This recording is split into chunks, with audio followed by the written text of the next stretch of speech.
The Kybalion, a study of the Hermetic philosophy of ancient Egypt and Greece, by three initiates.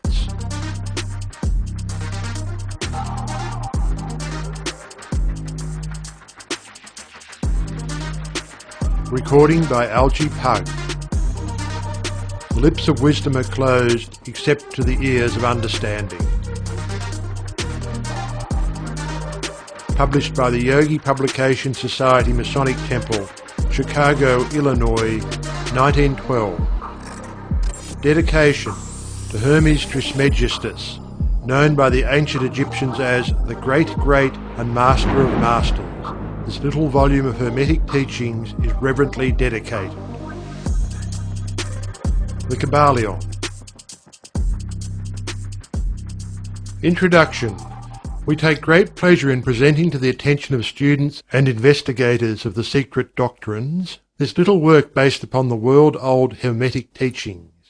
There has been so little written upon this subject, notwithstanding the countless references to the teachings in the many works upon occultism, that the many earnest searchers after the arcane truths will doubtless welcome the appearance of this present volume.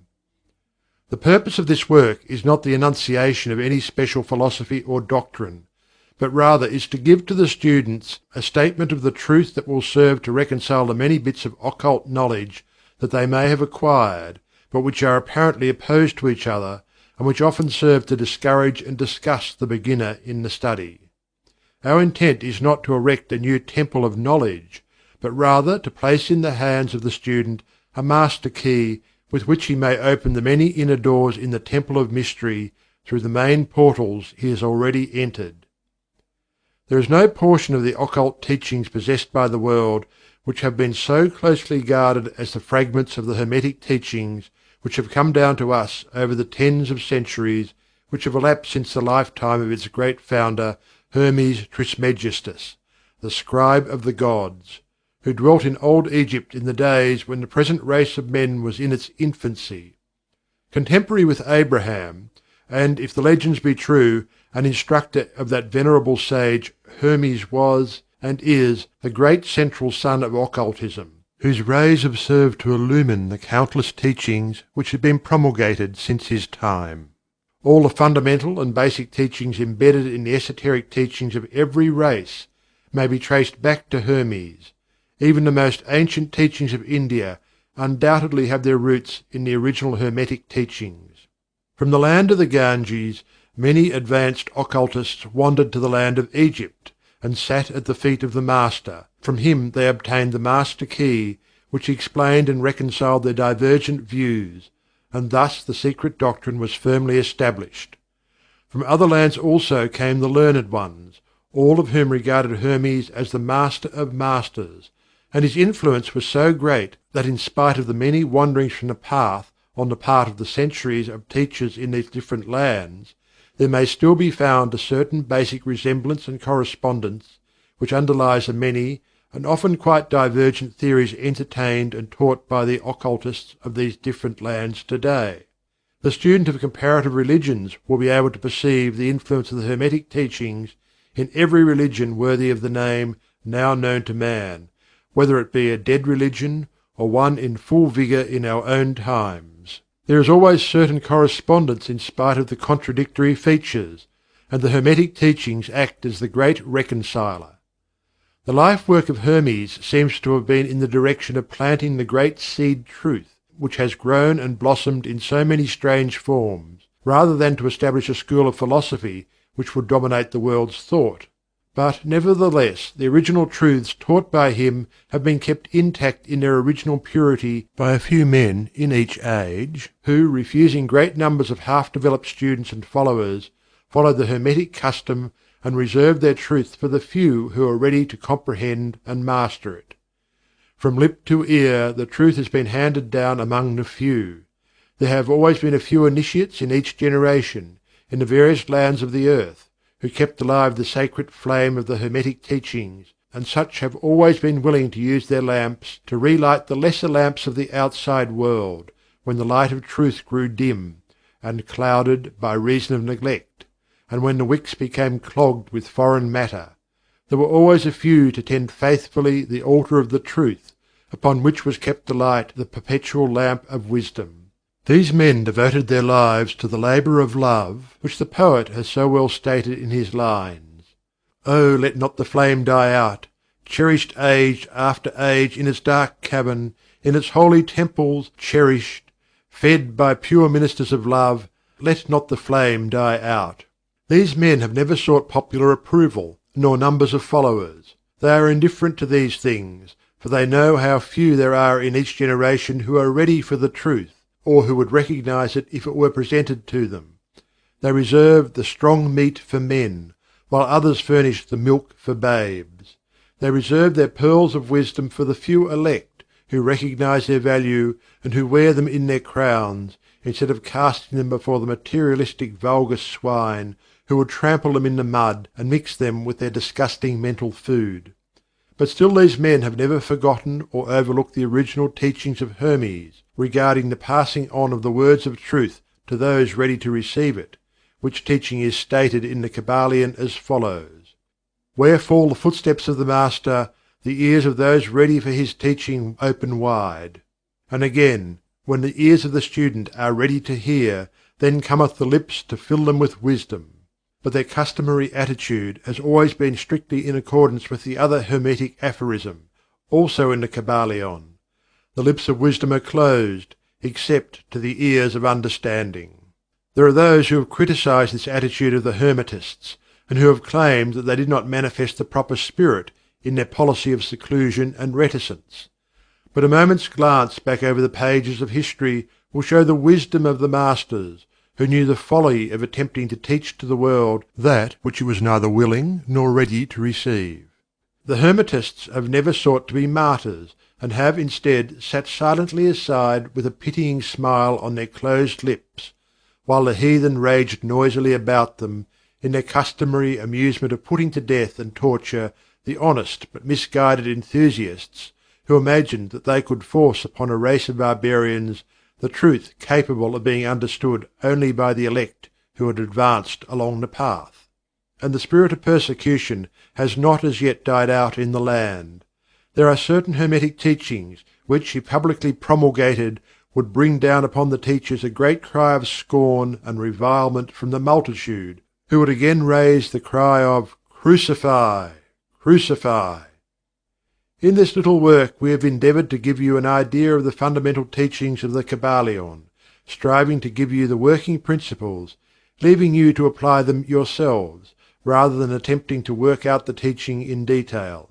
If you are a true student, you will be able to work out and apply these principles. If not, then you must develop yourself into one, for otherwise the Hermetic teachings will be as words, words, words to you. The Three Initiates. End of Introduction to the Kybalion.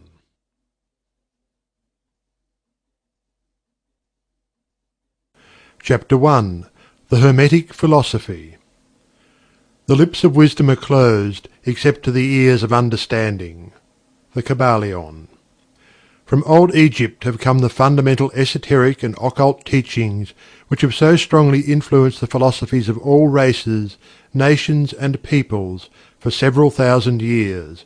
Egypt, the home of the pyramids and the Sphinx, was the birthplace of the hidden wisdom and mystic teachings. From her secret doctrine all nations have borrowed.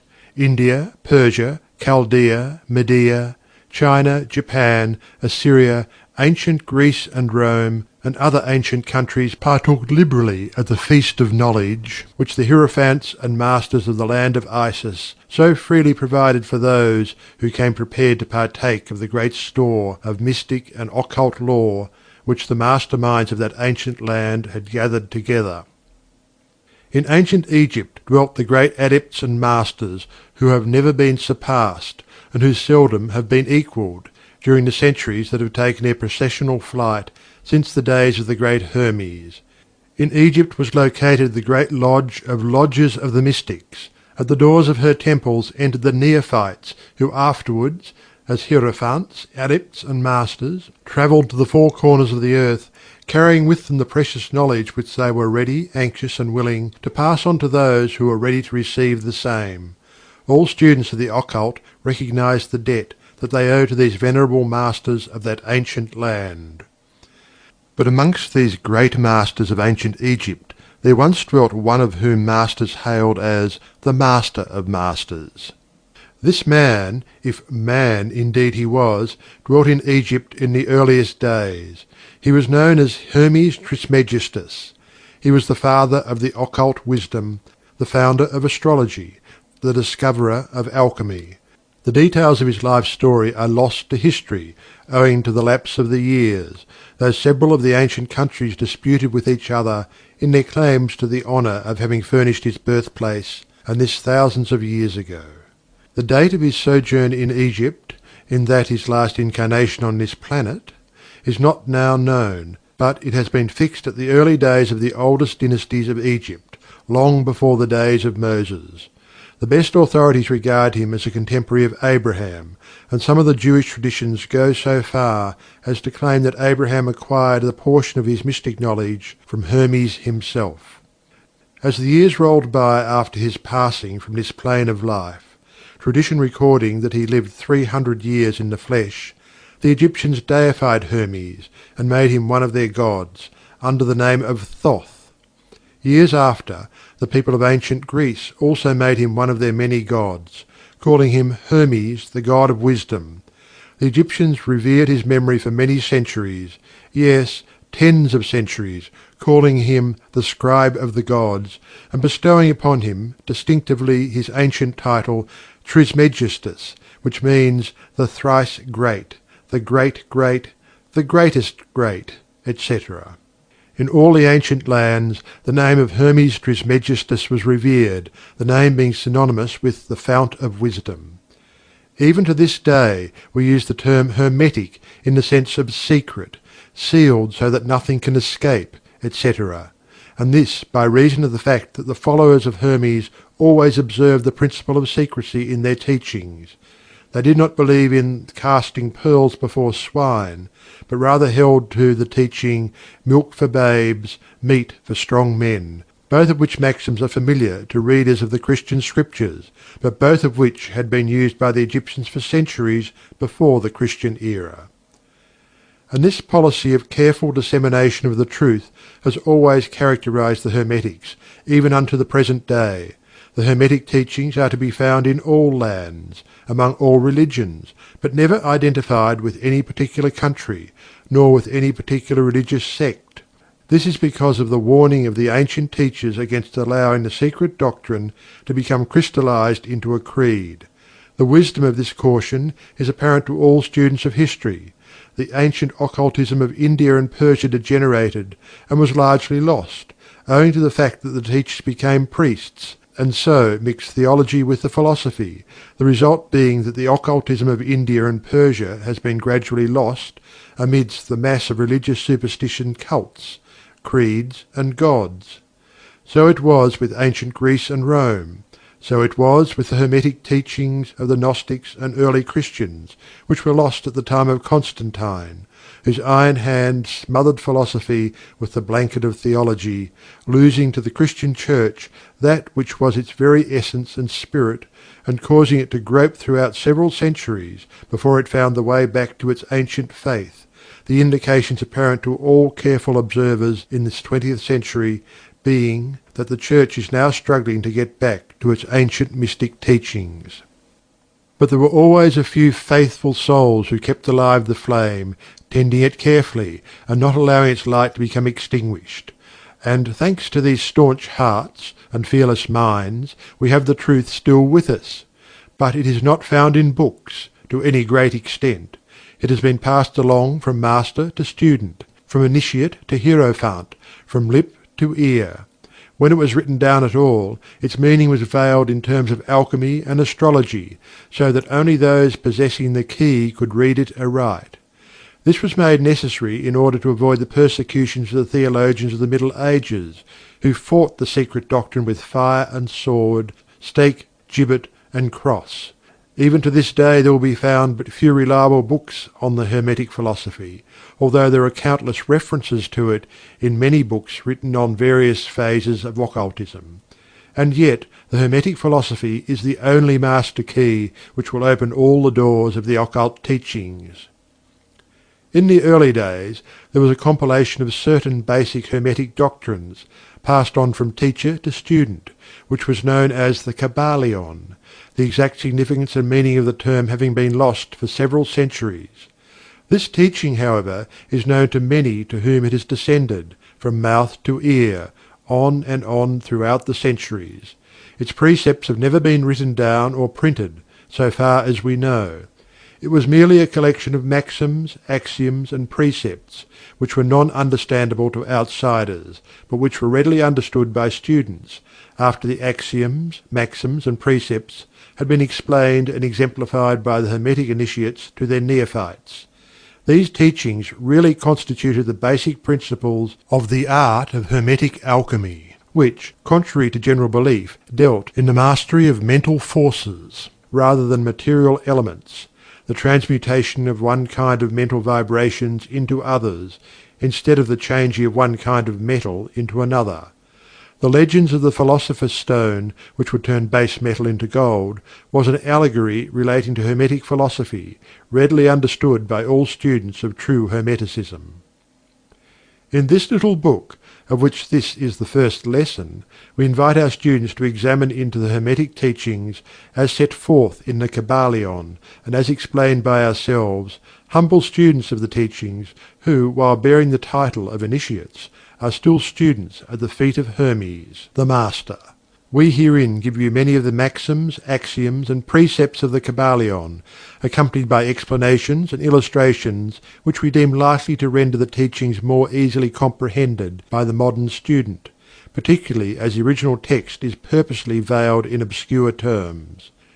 The original maxims, axioms, and precepts of the Kybalion are printed herein, in quotation marks, the proper credit being given. Our own work is printed in the regular way, in the body of the work. We trust that the many students to whom we now offer this little work will derive as much benefit from the study of its pages as have the many who have gone on before, treading the same path to mastery throughout the centuries that have passed since the times of Hermes Trismegistus, the Master of Masters, the Great. In the words of the Kybalion, where fall the footsteps of the Master, the ears of those ready for his teachings open wide. The Kybalion. Where the ears of the student are ready to hear, then cometh lips to fill them with wisdom. The Kybalion. So that, according to the teachings, the passage of this book to those ready for the instruction will attract the attention of such as are prepared to receive the teaching. And, likewise, when the pupil is ready to receive the truth, then will this little book come to him or her. Such is the law.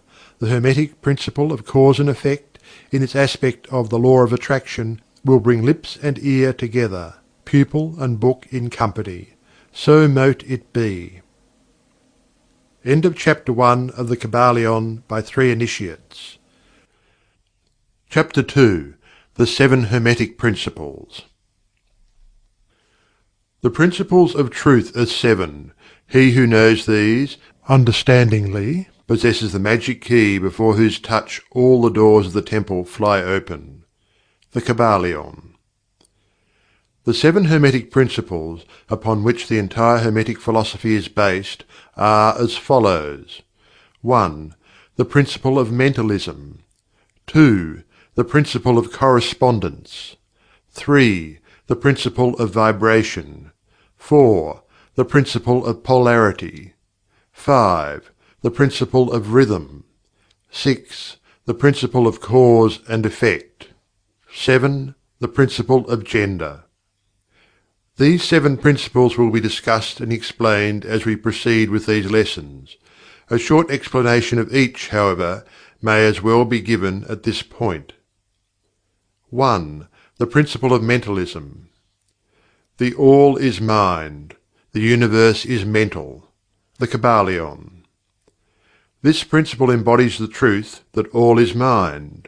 It explains that the All, which is the substantial reality underlying all the outward manifestations and appearances which we know under the terms of the material universe, the phenomena of life, matter, energy, and, in short, all that is apparent to our material senses, is Spirit, which in itself is unknowable and undefinable, but which may be considered and thought of as a universal, infinite living mind. It also explains that all the phenomenal world or universe is simply a mental creation of the All, subject to the laws of created things, and that the universe, as a whole, and in its parts or units, has its existence in the mind of the All, in which mind we live and move and have our being.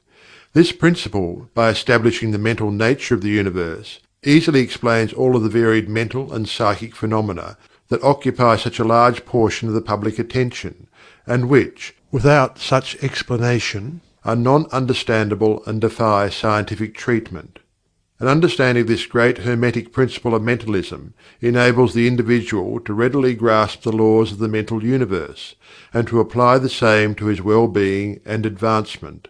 The Hermetic student is enabled to apply intelligently the great mental laws, instead of using them in a haphazard manner. With the master key in his possession, the student may unlock the many doors of the mental and psychic temple of knowledge, and enter the same freely and intelligently. This principle explains the true nature of energy, power, and matter, and why and how all these are subordinate to the mastery of mind. One of the old Hermetic masters wrote, long ages ago, "He who grasps the truth of the mental nature of the universe is well advanced on the path to mastery." And these words are as true today as at the time they were first written. Without this master key, mastery is impossible, and the student knocks in vain at the many doors of the temple. 2. The Principle of Correspondence. As above, so below. As below, so above. The Kybalion. This principle embodies the truth that there is always a correspondence between the laws and phenomena of the various planes of being and life. The old Hermetic axiom ran in these words: "As above, so below; as below, so above." And the grasping of this principle gives one the means of solving many a dark paradox and hidden secret of nature. There are planes beyond our knowing, but when we apply the Principle of Correspondence to them, we are able to understand much that would otherwise be unknowable to us. This principle is of a universal application and manifestation on the various planes of the material, mental, and spiritual universe, as it is a universal law. The ancient Hermetists considered this principle as one of the most important mental instruments by which man was able to pry aside the obstacles which hid from view the unknown. Its use even tore aside the veil of Isis to the extent that a glimpse of the face of the goddess might be caught. Just as a knowledge of the principles of geometry enables man to measure distant suns and their movements, while seated in his observatory, so a knowledge of the Principle of Correspondence enables man to reason intelligently from the known to the unknown. Studying the monad, he understands the archangel. 3. The Principle of Vibration. Nothing rests, everything moves, everything vibrates. The Kybalion. This principle embodies the truth that everything is in motion, everything vibrates, nothing is at rest. Facts which modern science endorses, and which each new scientific discovery tends to verify. And yet this Hermetic principle was enunciated thousands of years ago by the masters of ancient Egypt. This principle explains that the differences between different manifestations of matter, energy, mind, and even spirit result largely from varying rates of vibration, from the All, which is pure spirit, down to the grossest form of matter. All is in vibration. The higher the vibration, the higher the position in the scale. The vibration of spirit is at such an infinite rate of intensity and rapidity that it is practically at rest, just as a rapidly moving wheel seems to be motionless. And at the other end of the scale there are gross forms of matter whose vibrations are so low as to seem at rest. Between these poles there are millions upon millions of varying degrees of vibration, from corpuscle and electron, atom and molecule, to worlds and universes. Everything is in vibratory motion. This is also true on the planes of energy and force, which are but varying degrees of vibration, and also on the mental planes, whose states depend upon vibration, and even on to the spiritual planes. An understanding of this principle, with the appropriate formulas, enables Hermetic students to control their own mental vibrations as well as those of others. The Masters also apply this principle to the conquering of natural phenomena in various ways. He who understands the principle of vibration has grasped the scepter of power, says one of the old writers. 4. The Principle of Polarity. Everything is dual, everything has poles, everything has its pair of opposites. Like and unlike are the same. Opposites are identical in nature, but different in degree. Extremes meet. All truths are but half-truths.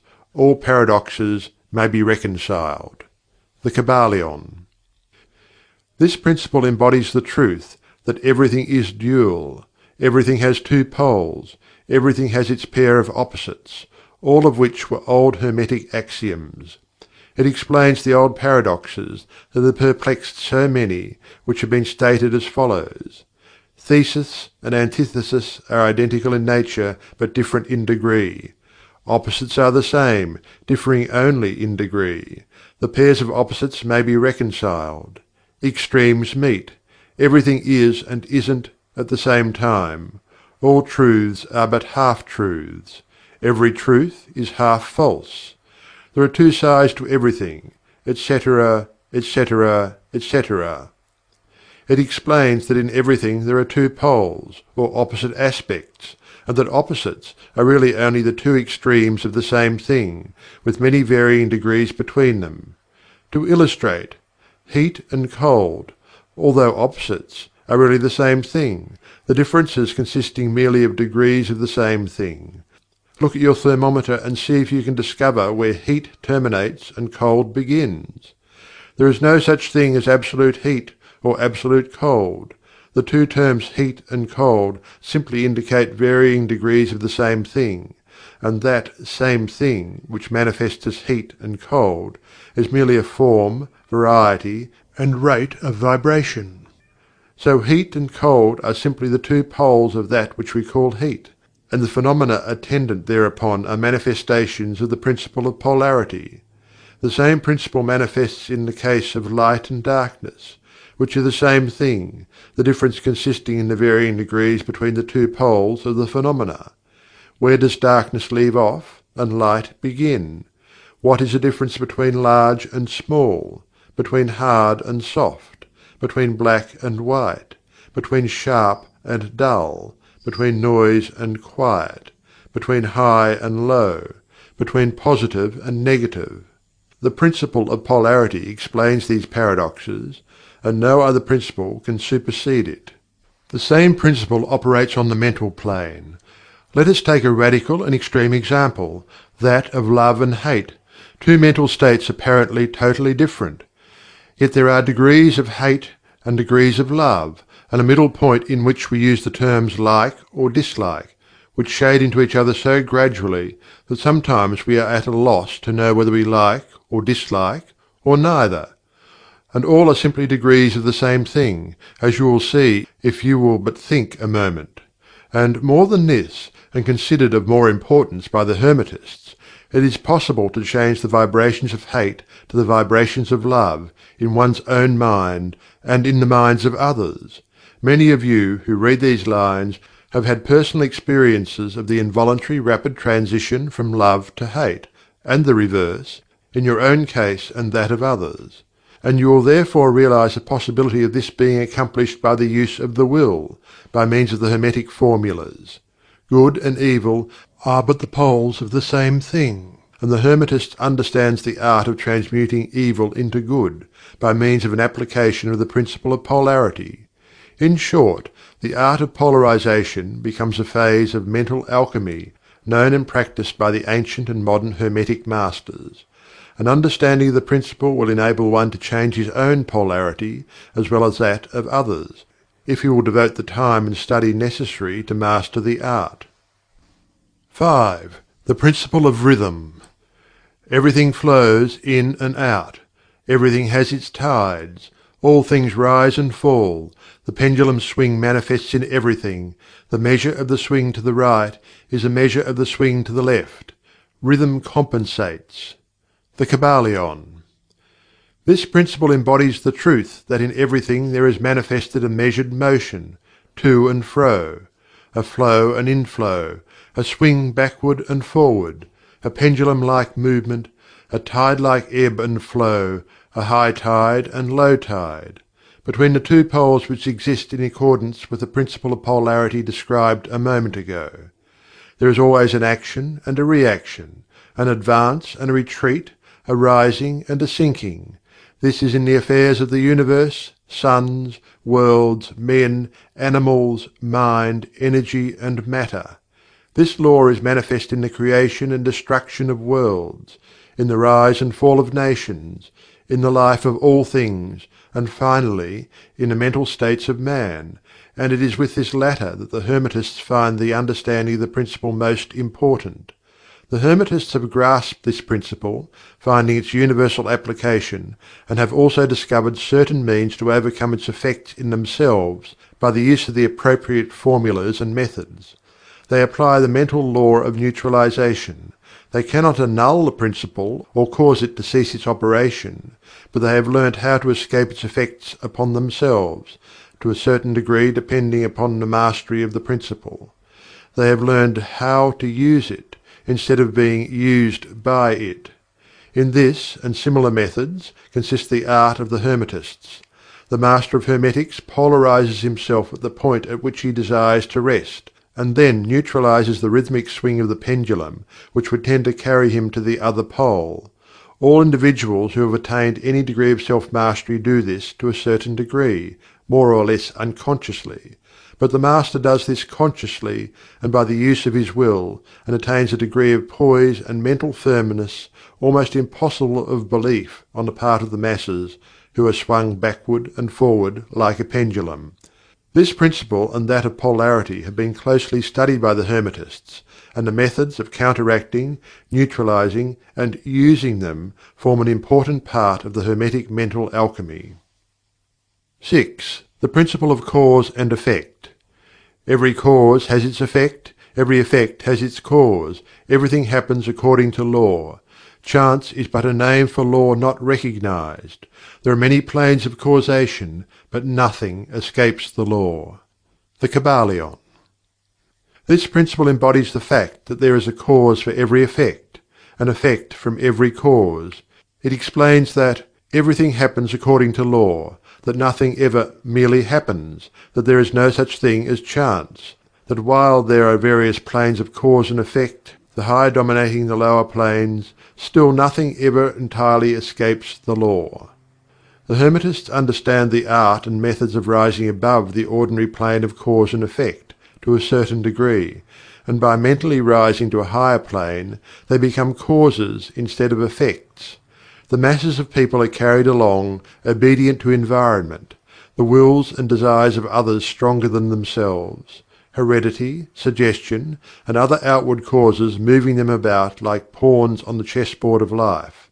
But the masters, rising to the plane above, dominate their moods, characters, qualities, and powers, as well as the environment surrounding them, and become movers instead of pawns.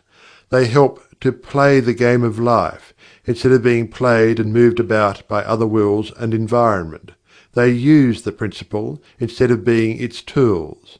The masters obey the causation of the higher planes, but they help to rule on their own plane. In this statement there is condensed a wealth of Hermetic knowledge. Let him read who can. 7. The Principle of Gender. Gender is in everything. Everything has its masculine and feminine principles. Gender manifests on all planes. The Kybalion. This principle embodies the truth that there is gender manifested in everything, the masculine and feminine principles ever at work. This is true not only of the physical plane, but of the mental and even the spiritual planes. On the physical plane the principle manifests as sex. On the higher planes it takes higher forms, but the principle is ever the same. No creation, mental, physical, or spiritual, is possible without this principle. An understanding of its laws will throw light on many a subject that has perplexed the minds of men. The principle of gender works ever in the direction of generation, regeneration, and creation.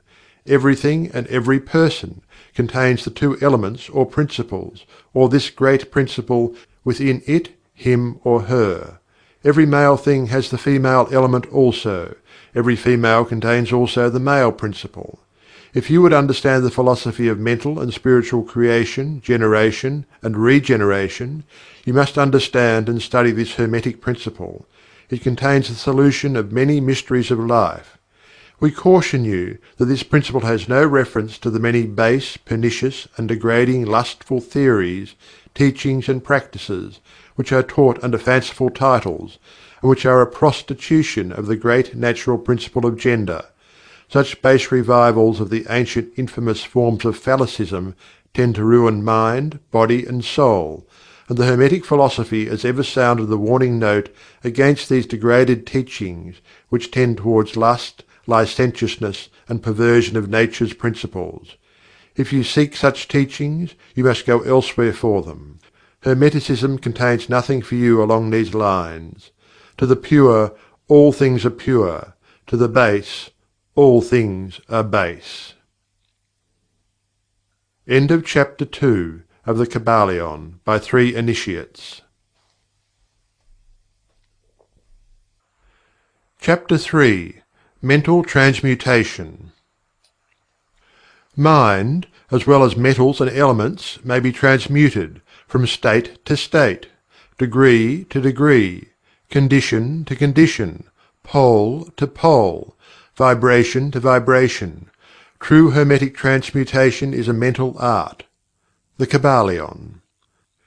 As we have stated, the Hermetists were the original alchemists, astrologers, and psychologists, Hermes having been the founder of these schools of thought.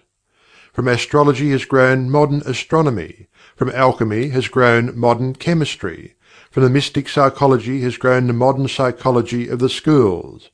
But it must not be supposed that the ancients were ignorant of that which the modern schools suppose to be their exclusive and special property.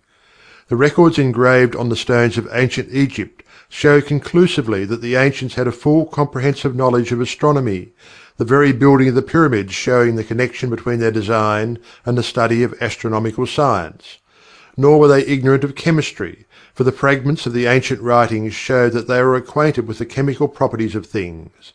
In fact, the ancient theories regarding physics are being slowly verified by the latest discoveries of modern science, notably those relating to the constitution of matter. Nor must it be supposed that they were ignorant of the so-called modern discoveries in psychology. On the contrary, the Egyptians were especially skilled in the science of psychology, particularly in the branches that the modern schools ignore, but which, nevertheless, are being uncovered under the name of psychic science, which is perplexing the psychologists of today, and making them reluctantly admit that there may be something in it after all. The truth is that beneath the material chemistry, astronomy, and psychology, that is, the psychology in its phase of brain action, the ancients possessed a knowledge of the transcendental astronomy, called astrology, of transcendental chemistry, called alchemy, of transcendental psychology, called mystic psychology. They possessed the inner knowledge as well as the outer knowledge, the latter alone being possessed by modern scientists. Among the many secret branches of knowledge possessed by the Hermetists was that known as mental transmutation, which forms the subject matter of this lesson. Transmutation is a term usually employed to designate the ancient art of transmutation of metals, particularly of the base metals, into gold. The word transmute means to change from one nature, form, or substance into another, to transform. Webster. And accordingly, mental transmutation means the art of changing and transforming mental states, forms, and conditions into others. So you may see that mental transmutation is the art of mental chemistry, if you like the term, a form of practical mystic psychology. But this means far more than appears on the surface. Transmutation, alchemy, or chemistry on the mental plane is important enough in its effects, to be sure, and if the art stopped there it would still be one of the most important branches of study known to man. But this is only the beginning. Let us see why. The first of the 7 Hermetic principles is the Principle of Mentalism, the axiom of which is: "The All is Mind, the Universe is Mental," which means that the underlying reality of the universe is mind, and the universe itself is mental, that is, existing in the mind of the All. We shall consider this principle in succeeding lessons, but let us see the effect of the principle if it be assumed to be true. If the universal is mental in its nature, then mental transmutation must be the art of changing the conditions of the universe along the lines of matter, force, and mind. So you see, therefore, that mental transmutation is really the magic of which the ancient writers had so much to say in their mystical works, and about which they gave so few practical instructions. If all be mental, then the art which enables one to transmute mental conditions must render the master the controller of material conditions as well as those ordinarily called mental.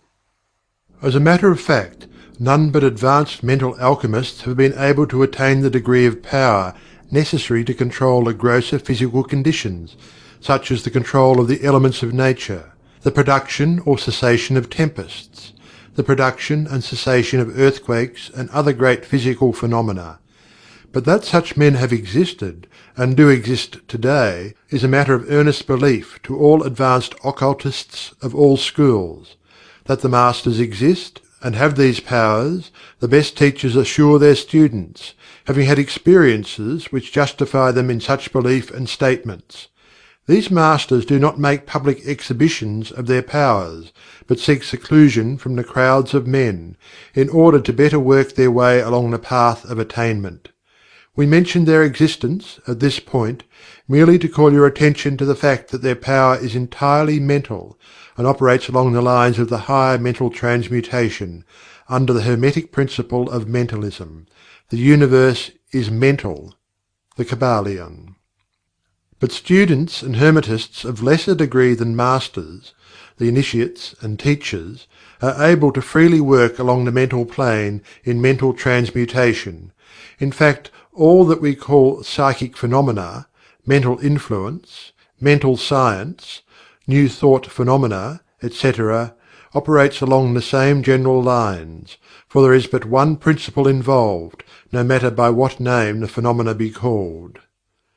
The student and practitioner of mental transmutation works among the mental plane, transmuting mental conditions, states, etc., into others, according to various formulas, more or less efficacious. The various treatments, affirmations, denials, etc., of the schools of mental science are but formulas, often quite imperfect and unscientific, of the Hermetic art. The majority of modern practitioners are quite ignorant compared to the ancient masters, for they lack the fundamental knowledge upon which the work is based. Not only may the mental states, etc., of one's self be changed or transmuted by Hermetic methods, but also the states of others may be, and are, constantly transmuted in the same way, usually unconsciously, but often consciously by some understanding the laws and principles, in cases where the people affected are not informed of the principles of self-protection. And more than this, as many students and practitioners of modern mental science know, every material condition depending upon the minds of other people may be changed or transmuted in accordance with the earnest desire, will, and treatments of persons desiring changed conditions of life. The public is so generally informed regarding these things at present that we do not deem it necessary to mention the same at length, our purpose at this point being merely to show the Hermetic principle and art underlying all of these various forms of practice, good and evil, for the force can be used in opposite directions according to the Hermetic principles of polarity. In this little book we shall state the basic principles of mental transmutation, that all who read may grasp the underlying principles, and thus possess the master key that will unlock the many doors of the Principle of Polarity. We shall now proceed to a consideration of the first of the Hermetic Seven Principles, the Principle of Mentalism, in which is explained the truth that the All is Mind, the Universe is Mental, in the words of the Kybalion. We ask the close attention and careful study of this great principle on the part of our students, for it is really the basic principle of the whole Hermetic philosophy and of the Hermetic art of mental transmutation. Chapter 4. The All. Under and back of the universe of time, space and change is ever to be found the substantial reality, the fundamental truth. The Kybalion. Substance means that which underlies all outward manifestations, the essence, the essential reality, the thing in itself, etc. Substantial means actually existing, being the essential element, being real, etc. Reality means the state of being real, true, enduring, valid, fixed, permanent, actual, etc. Under and behind all outward appearances or manifestations there must always be a substantial reality. This is the law. Man, considering the universe, of which he is a unit, sees nothing but change in matter, forces and mental states. He sees that nothing really is, but that everything is becoming and changing. Nothing stands still. Everything is being born, growing, dying. The very instant a thing reaches its height, it begins to decline. The law of rhythm is in constant operation. There is no reality, enduring quality, fixity or substantiality in anything. Nothing is permanent but change. He sees all things evolving from other things, and resolving into other things, a constant action and reaction, inflow and outflow, building up and tearing down, creation and destruction, birth, growth and death. Nothing endures but change. And if he be a thinking man, he realizes that all of these changing things must be but outward appearances or manifestations of some underlying power, some substantial reality. All thinkers, in all lands and in all times, have assumed the necessity for postulating the existence of this substantial reality. All philosophies worthy of the name have been based upon this thought. Men have given this substantial reality many names. Some have called it by the name of Deity, under many titles. Others have called it the Infinite and Eternal Energy. Others have tried to call it Matter. But all have acknowledged its existence. It is self-evident. It needs no argument. In these lessons we have followed the example of some of the world's greatest thinkers, both ancient and modern, the Hermetic Masters, and have called this underlying power, this substantial reality, by the Hermetic name of the All, which term we consider the most comprehensive of the many terms applied by man to that which transcends names and terms. We accept and teach the view of the great Hermetic thinkers of all times, as well as of those illumined souls who have reached higher planes of being, both of whom assert that the inner nature of the All is unknowable. This must be so, for naught by the All itself can comprehend its own nature and being. The Hermetists believe and teach that the All, in itself, is and must ever be unknowable. They regard all the theories, guesses and speculations of the theologians and metaphysicians regarding the inner nature of the All as but the childish efforts of mortal minds to grasp the secret of the Infinite. Such efforts have always failed and will always fail, from the very nature of the task. One pursuing such inquiries travels round and around in the labyrinth of thought until he is lost to all sane reasoning, action or conduct, and is utterly unfitted for the work of life. He is like the squirrel which frantically runs around and around the circling treadmill wheel of his cage, travelling ever and yet reaching nowhere, at the end a prisoner still, and standing just where he started. And still more presumptuous are those who attempt to ascribe to the All the personality, qualities, properties, characteristics and attributes of themselves, ascribing to the All the human emotions, feelings and characteristics, even down to the pettiest qualities of mankind, such as jealousy, susceptibility to flattery and praise, desire for offerings and worship, and all the other survivals from the days of the childhood of the race. Such ideas are not worthy of grown men and women, and are rapidly being discarded. At this point it may be proper for me to state that we make a distinction between religion and theology, between philosophy and metaphysics. Religion, to us, means that intuitional realization of the existence of the All and one's relationship to it, while theology means the attempts of men to ascribe personality, qualities, and characteristics to it, their theories regarding its affairs, will, desires, plans, and designs, and their assumption of the office of middlemen between the All and the people. Philosophy, to us, means the inquiry after knowledge of things knowable and thinkable, while metaphysics means the attempt to carry the inquiry over and beyond the boundaries and into regions unknowable and unthinkable, and with the same tendency as that of theology. And consequently, both religion and philosophy mean to us things having roots in reality, while theology and metaphysics seem like broken reeds, rooted in the quicksands of ignorance, and affording naught but the most insecure support for the mind or soul of man. We do not insist upon our students accepting these definitions. We mention them merely to show our position. At any rate, you shall hear very little about theology and metaphysics in these lessons. That which is the fundamental truth, the substantial reality, is beyond true naming, but the wise men call it the All. The Kybalion. In its essence, the All is unknowable. The Kybalion. But the report of reason must be hospitably received and treated with respect. The Kybalion. The human reason, whose reports we must accept so long as we think at all, informs us as follows regarding the All, and that without attempting to remove the veil of the unknowable. 1. The All must be all that really is. There can be nothing existing outside of the All, else the All would not be the All. 2. The All must be infinite, for there is nothing else to define, confine, bound, limit, or restrict the All.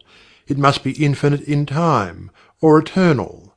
It must have always continually existed, for there is nothing else to have ever created it, and something can never evolve from nothing, and if it had ever not been, even for a moment, it would not be now. It must continually exist forever, for there is nothing to destroy it, and it can never not be, even for a moment, because something can never become nothing. It must be infinite in space. It must be everywhere, for there is no place outside of the All. It cannot be otherwise than continuous in space, without break, cessation, separation or interruption, for there is nothing to break, separate or interrupt its continuity, and nothing with which to fill in the gaps. It must be infinite in power, or absolute, for there is nothing to limit, restrict, restrain, confine, disturb, or condition it. It is subject to no other power, for there is no other power. 3.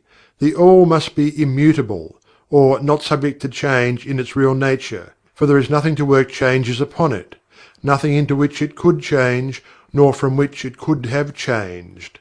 It cannot be added to, nor subtracted from, increased, nor diminished, nor become greater or lesser in any respect whatsoever. It must have always been, and must always remain, just what it is now. The All. There has never been, is not now, and never will be anything else into which it can change. The All being infinite, absolute, eternal, and unchangeable, it must follow that anything finite, changeable, fleeting, and conditioned cannot be the All.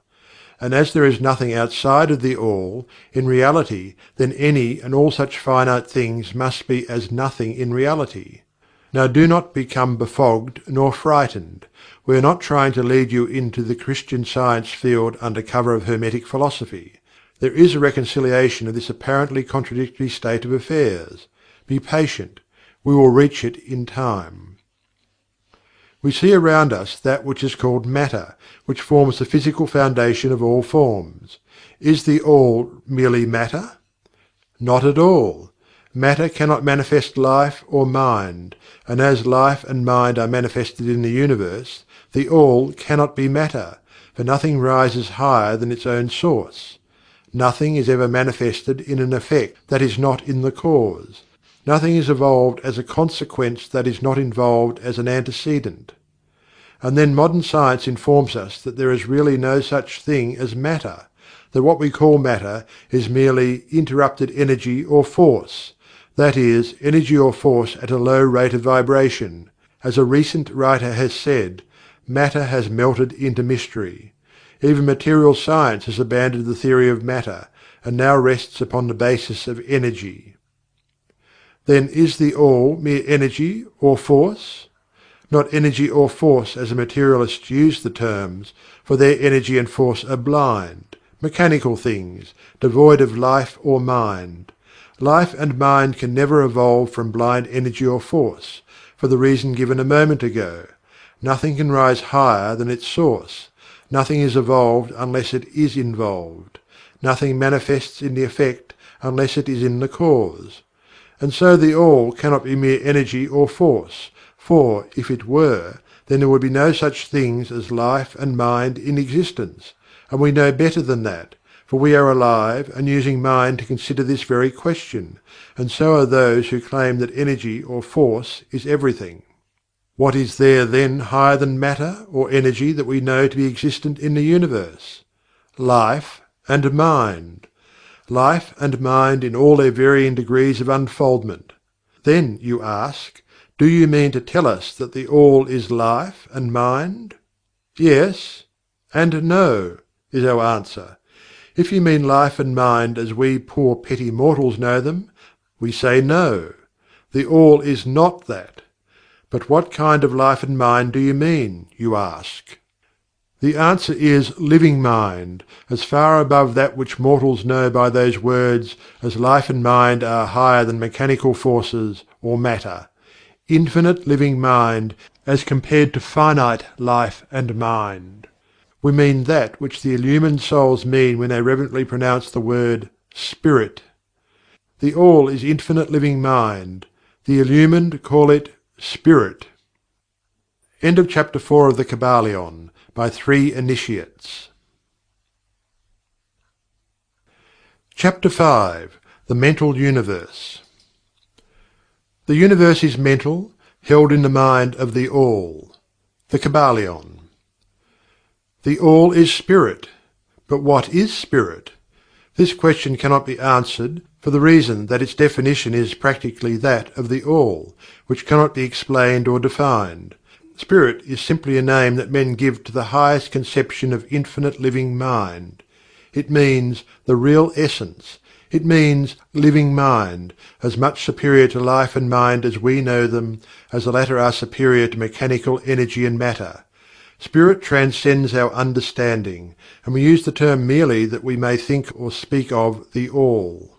For the purposes of thought and understanding, we are justified in thinking of Spirit as infinite living mind, at the same time acknowledging that we cannot fully understand it. We must either do this or stop thinking of the matter at all. Let us now proceed to a consideration of the nature of the universe, as a whole and in its parts. What is the universe? We have seen that there can be nothing outside of the All. Then is the universe the All? No, this cannot be, because the universe seems to be made up of many, and is constantly changing, and in other ways it does not measure up to the ideas that we are compelled to accept regarding the All, as stated in our last lesson. Then if the universe be not the All, then it must be nothing. Such is the inevitable conclusion of the mind at first thought. But this will not satisfy the question, for we are sensible of the existence of the universe. Then if the universe is neither the All nor nothing, what can it be? Let us examine this question. If the universe exists at all, or seems to exist, it must proceed in some way from the All. It must be a creation of the All. But as something can never come from nothing, from what could the All have created it? Some philosophers have answered this question by saying the All created the universe from itself, that is, from the being and substance of the All. But this will not do, for the All cannot be subtracted from, nor divided, as we have seen. And then again, if this be so, would not each particle in the universe become aware of its being the All? The All could not lose its knowledge of itself, nor actually become an atom or blind force, or lowly living thing. Some men, indeed, realizing that the All is indeed All, and also recognizing that they, the men, existed, have jumped to the conclusion that they and the All were identical, and they have filled the air with shouts of "I am God," to the amusement of the multitude and the sorrow of sages. The claim of the corpuscle that "I am man" would be modest in comparison. But what indeed is the universe, if it be not the All, not yet created by the All, having separated itself into fragments? What else can it be? Of what else can it be made? This is the great question. Let us examine it carefully. We find here that the Principle of Correspondence (see Lesson 1) comes to our aid here. The old Hermetic axiom, "as above, so below," may be pressed into service at this point. Let us endeavour to get a glimpse of the workings on higher planes by examining those on our own. The Principle of Correspondence must apply to this as well as to other problems. Let us see. On his own plane of being, how does man create? Well, first, he may create by making something out of outside materials. But this will not do, for there are no materials outside of the All with which it may create. Well then, secondly, man procreates or reproduces his kind by the process of begetting, which is self-multiplication, accomplished by transferring a portion of his substance to his offspring. But this will not do, because the All cannot transfer or subtract a portion of itself, nor can it reproduce or multiply itself. In the first place there would be a taking away, and in the second case a multiplication or addition to the All, both thoughts being an absurdity. Is there no third way in which man creates? Yes, there is. He creates mentally, and in so doing he uses no outside materials, nor does he reproduce himself, and yet his spirit pervades the mental creation. Following the Principle of Correspondence, we are justified in considering that the All creates the universe mentally, in a manner akin to the process whereby man creates mental images. And here is where the report of reason tallies precisely with the report of the illumined, as shown by their teachings and writings. Such are the teachings of the wise men. Such was the teaching of Hermes. The All can create in no other way except mentally, without either using material, and there is none to use, or else reproducing itself, which is also impossible. There is no escape from this conclusion of the reason, which, as we have said, agrees with the highest teachings of the illumined. Just as you, student, may create a universe of your own in your mentality, so does the All create universes in its own mentality. But your universe is the mental creation of a finite mind, whereas that of the All is the creation of an infinite. The two are similar in kind, but infinitely different in degree. We shall examine more closely into the process of creation and manifestation as we proceed. But this is the point to fix in your minds at this stage. The universe, and all it contains, is a mental creation of the All. Verily, indeed, all is mind. The All creates in its infinite mind countless universes, which exist for eons of time, and yet to the All, the creation, development, decline and death of 1,000,000 universes is as the time of the twinkling of an eye. The Kybalion. The infinite mind of the All is the womb of universes. The Kybalion.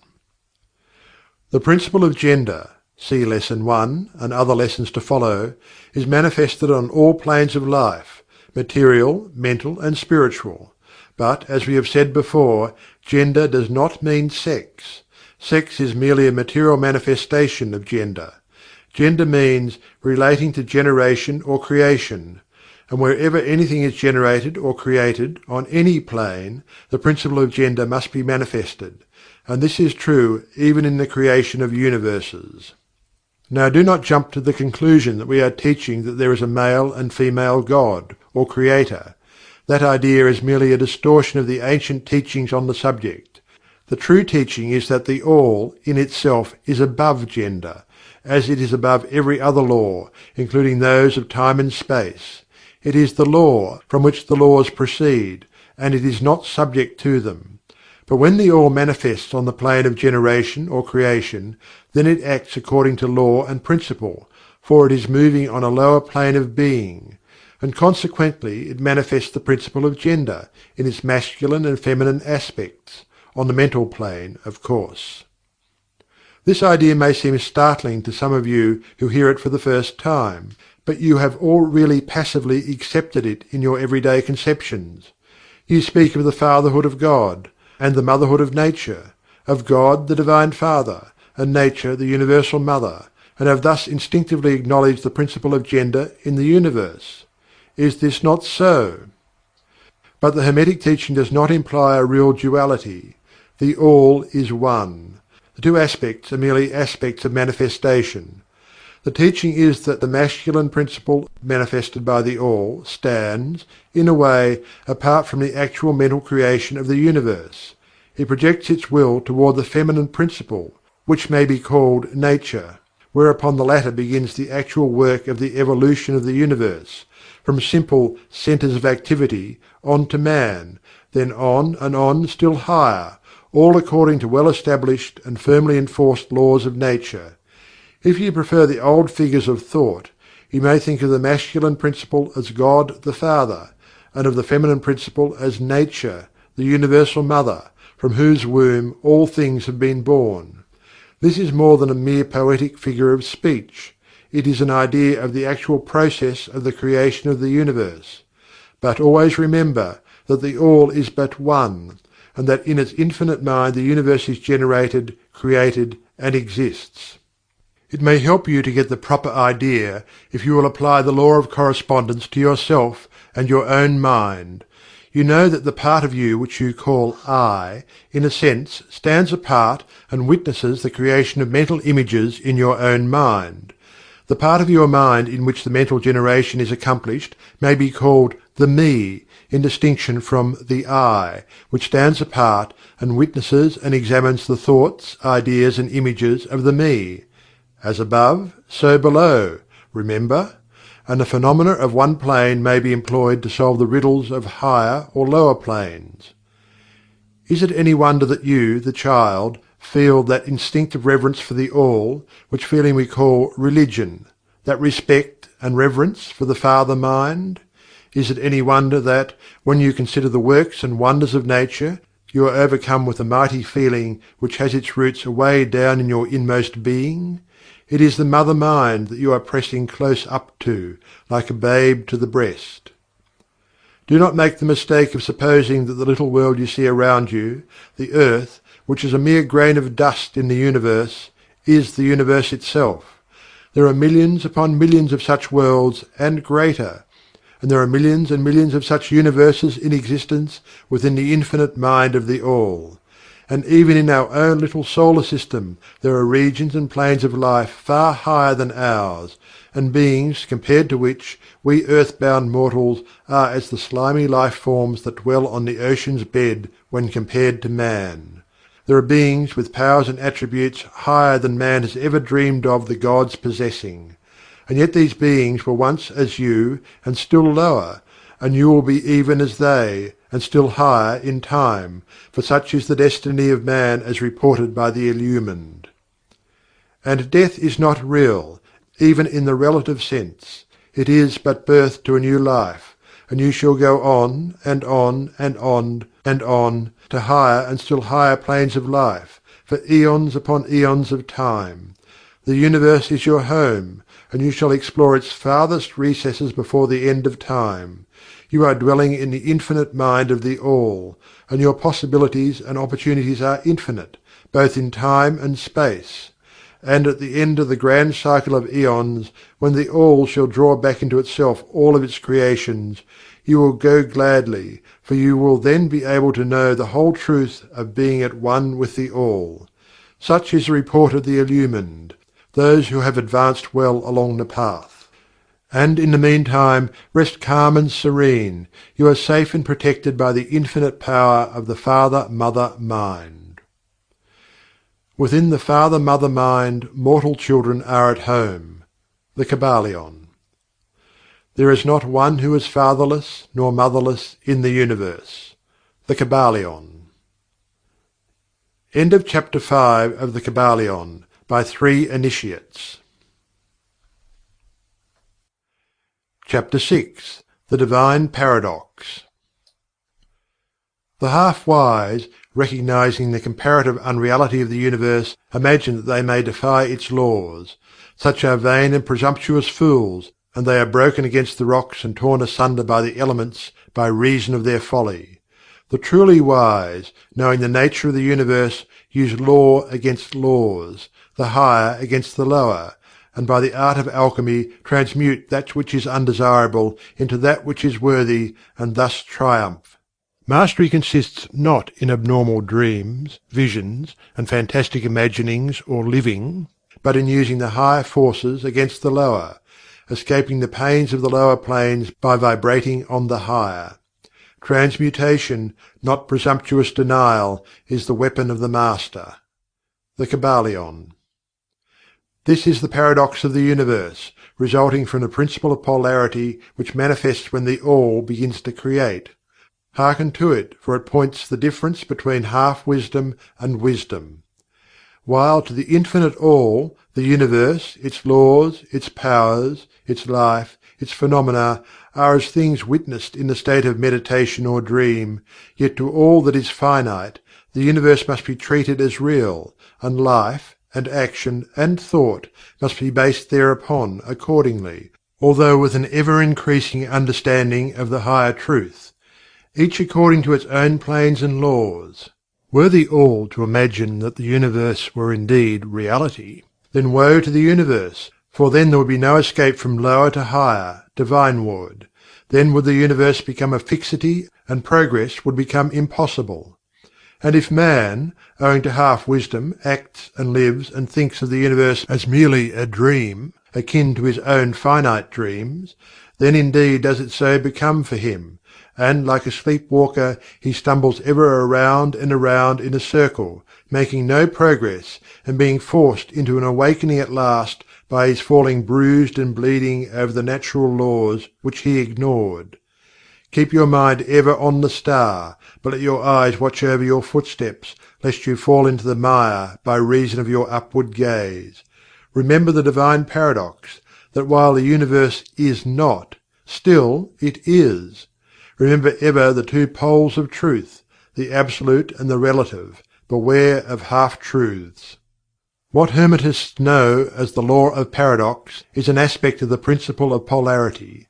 The Hermetic writings are filled with references to the appearance of the paradox in the consideration of the problems of life and being.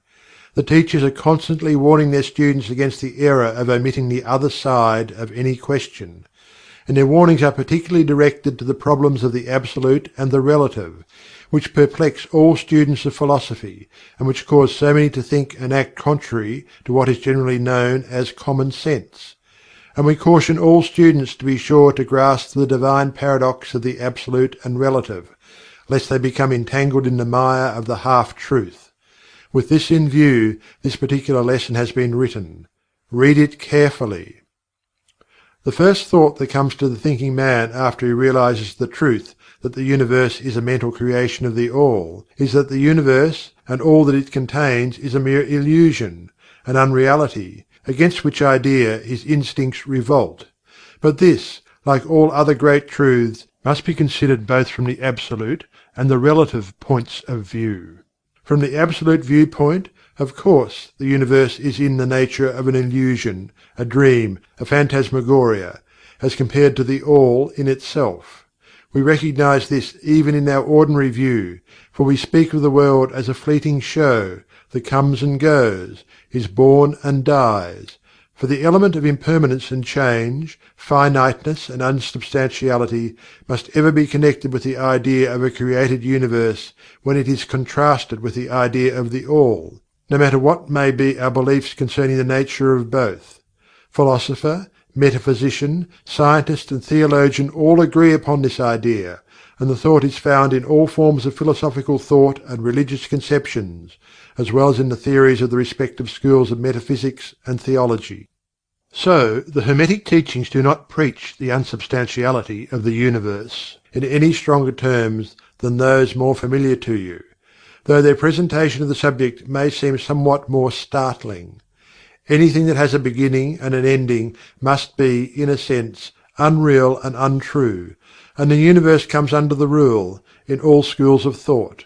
From the absolute point of view, there is nothing real except the All, no matter what terms we may use in thinking of or discussing the subject. Whether the universe be created of matter, or whether it be a mental creation in the minds of the All, it is unsubstantial, non-enduring, a thing of time, space and change. We want you to realize this fact thoroughly before you pass judgment on a Hermetic conception of the mental nature of the universe. Think over any and all of the other conceptions and see whether this be not true of them. But the absolute point of view shows merely one side of the picture. The other side is the relative one. Absolute truth has been defined as things as the mind of God knows them, while relative truth is things as the highest reason of man understands them. And so, while to the All the universe must be unreal and illusionary, a mere dream or result of meditation, nevertheless, to the finite minds forming a part of that universe, and viewing it through mortal faculties, the universe is very real indeed, and must be so considered. In recognizing the absolute view, we must not make the mistake of ignoring or denying the facts and phenomena of the universe, as they present themselves to our mortal faculties. We are not the All, remember. To take familiar illustrations, we all recognize the fact that matter exists to our senses. We will fare badly if we do not. And yet, even our finite minds understand the scientific dictum that there is no such thing as matter from a scientific point of view. That which we call matter is held to be merely an aggregation of atoms, which atoms themselves are merely a grouping of units of force, called electrons or ions, vibrating and in constant circular motion. We kick a stone and we feel the impact. It seems to be real, notwithstanding that we know it to be merely what we have stated above. But remember that our foot, which feels the impact by means of our brains, is likewise matter, so constituted of electrons, and for that matter, so are our brains. And, at the best, if it were not by reason of our mind, we would not know the foot or stone at all. Then again, the ideal of the artist or sculptor, which he is endeavouring to reproduce in stone or on canvas, seems very real to him. So do the characters in the mind of the author or dramatist, which he seeks to express so that others may recognize them.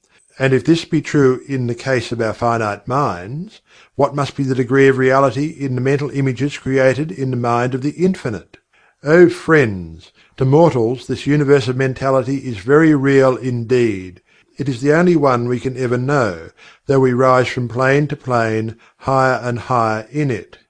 To know it otherwise, by actual experience, we must be the All itself.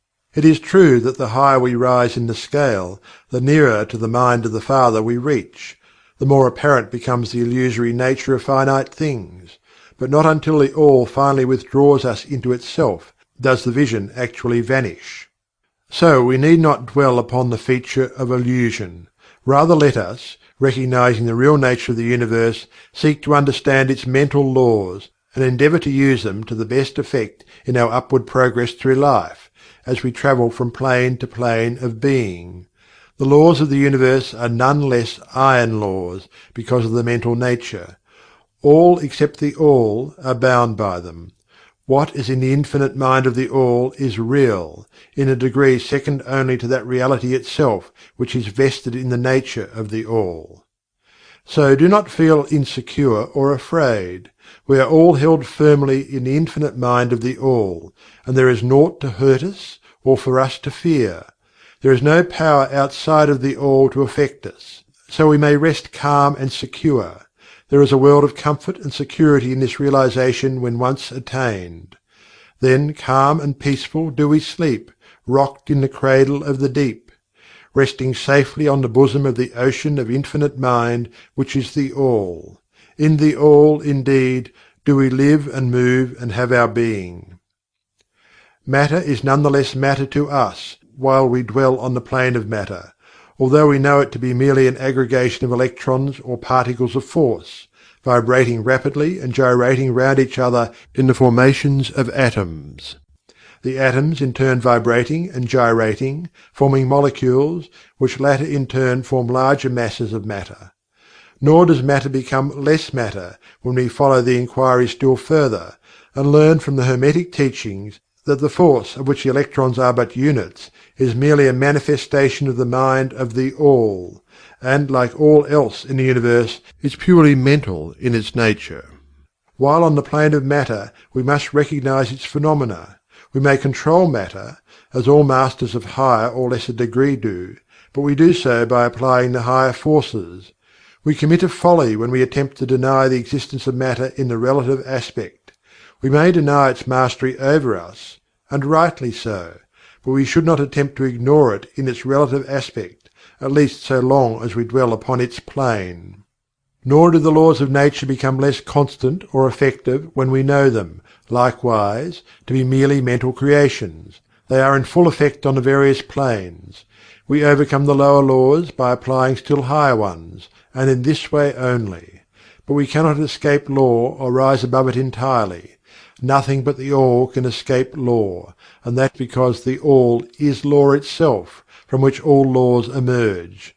The most advanced masters may acquire the powers usually attributed to the gods of men, and there are countless ranks of being, in the great hierarchy of life, whose being and power transcends even that of the highest masters among men to a degree unthinkable by mortals.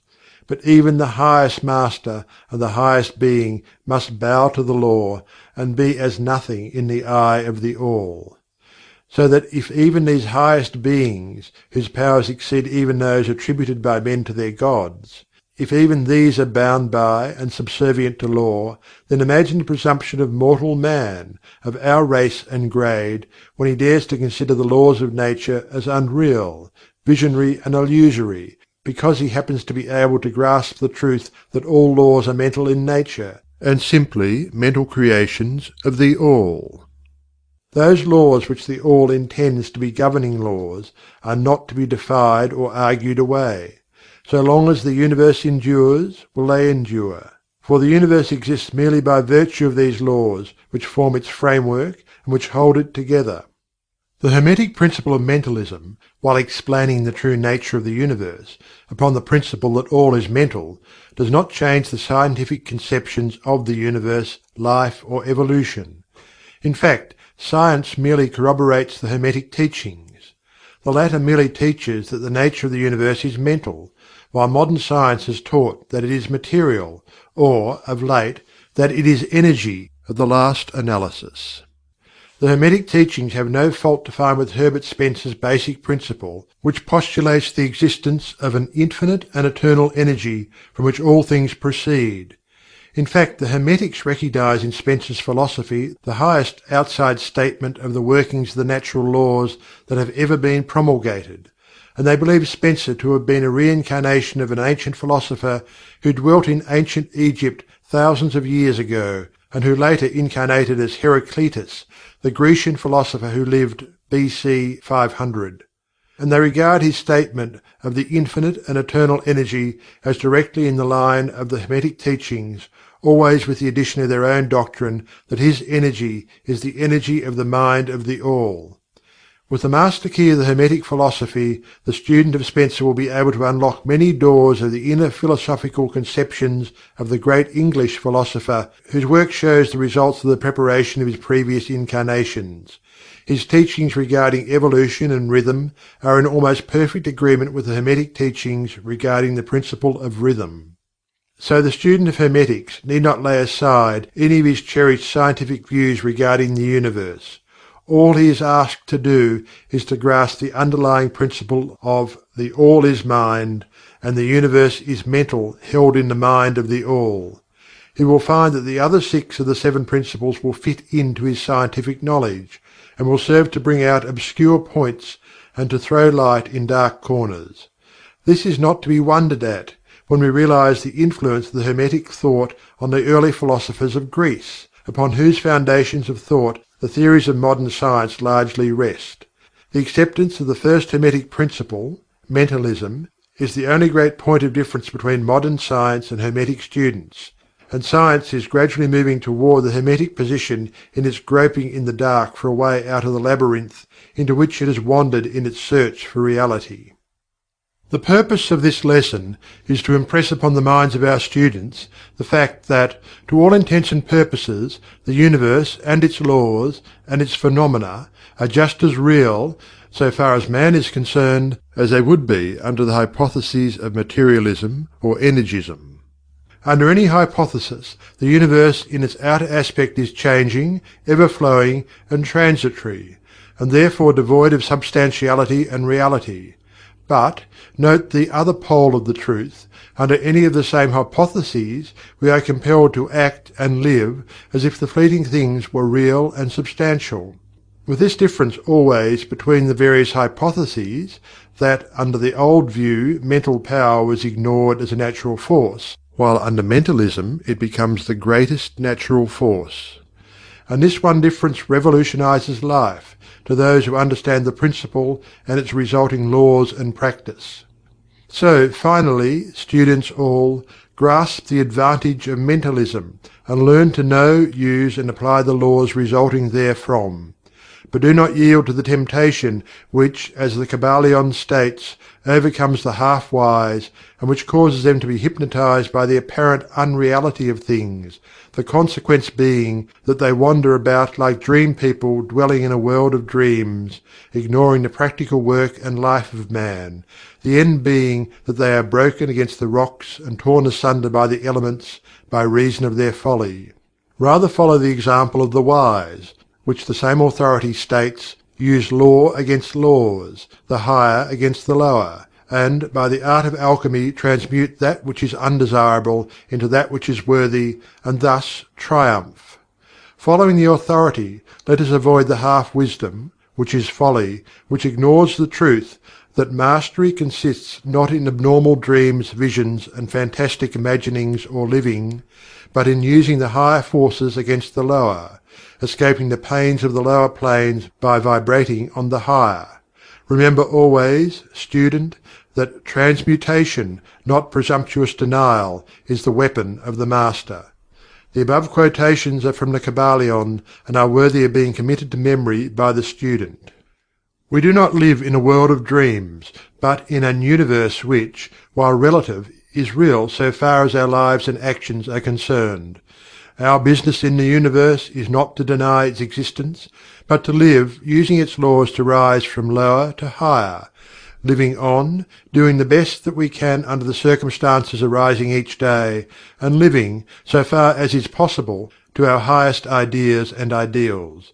The true meaning of life is not known to men on this plane, if indeed to any, but the highest authorities and our own intuitions teach us that we will make no mistake in living up to the best that is in us, so far as is possible, and realizing the universal tendency in the same direction in spite of apparent evidences to the contrary. We are all on the path, and the road leads upward ever, with frequent resting places. Read the message of the Kybalion, and follow the example of the wise, avoiding the mistake of the half-wise, who perish by reason of their folly. End of Chapter 6 of the Kybalion, by 3 Initiates. Chapter 7. The All in All.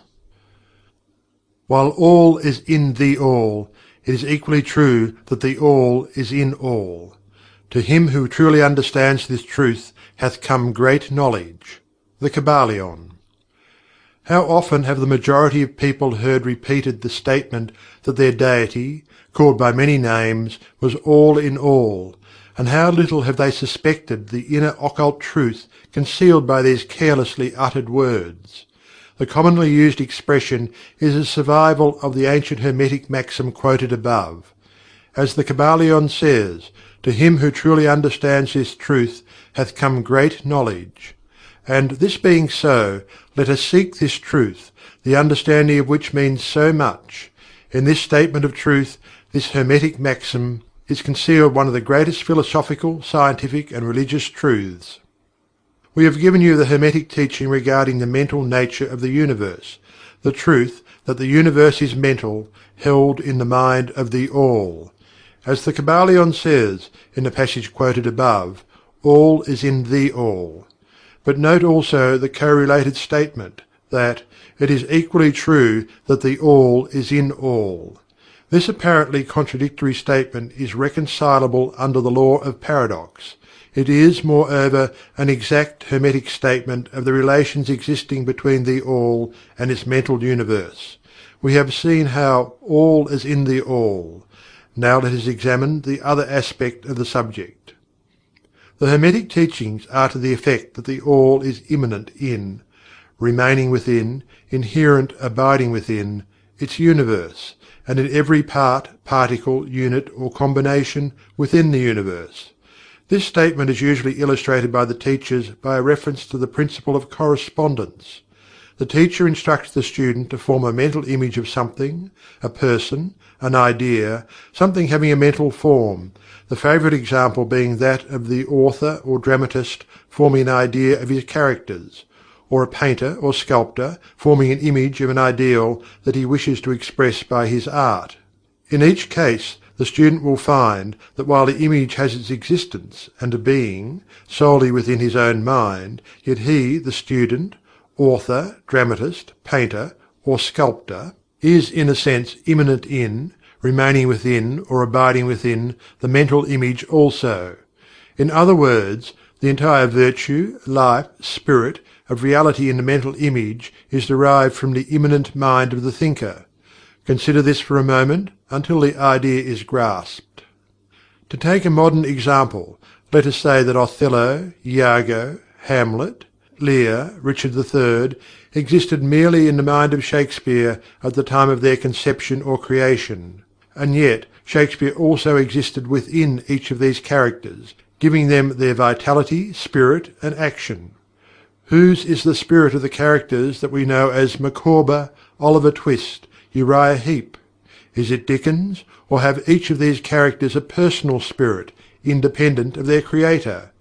Have the Venus of Medici, the Sistine Madonna, the Apollo Belvedere, spirits and reality of their own, or do they represent the spiritual and mental power of their creators? The law of paradox explains that both propositions are true, viewed from the proper viewpoints. Micawber is both Micawber and yet Dickens. And again, while Micawber may be said to be Dickens, yet Dickens is not identical with Micawber. Man, like Micawber, may exclaim, "The spirit of my Creator is inherent within me, and yet I am not He." How different this from the shocking half-truth so vociferously announced by certain of the half-wise, who fill the air with their raucous cries of "I am God." Imagine poor Micawber, or the sneaky Uriah Heep, crying, "I am Dickens," or some of the lowly clods in one of Shakespeare's plays grandiloquently announcing that "I am Shakespeare." The All is in the earthworm, and yet the earthworm is far from being the All. And still the wonder remains, that though the earthworm exists merely as a lowly thing, created and having its being solely within the mind of the All, yet the All is immanent in the earthworm, and in the particles that go to make up the earthworm. Can there be any greater mystery than this of "all in the All," and the All in all? The student will, of course, realize that the illustrations given above are necessarily imperfect and inadequate, for they represent the creation of mental images in finite minds, while the universe is a creation of infinite mind, and the difference between the two poles separates them. And yet it is merely a matter of degree. The same principle is in operation. The principle of correspondence manifests in each.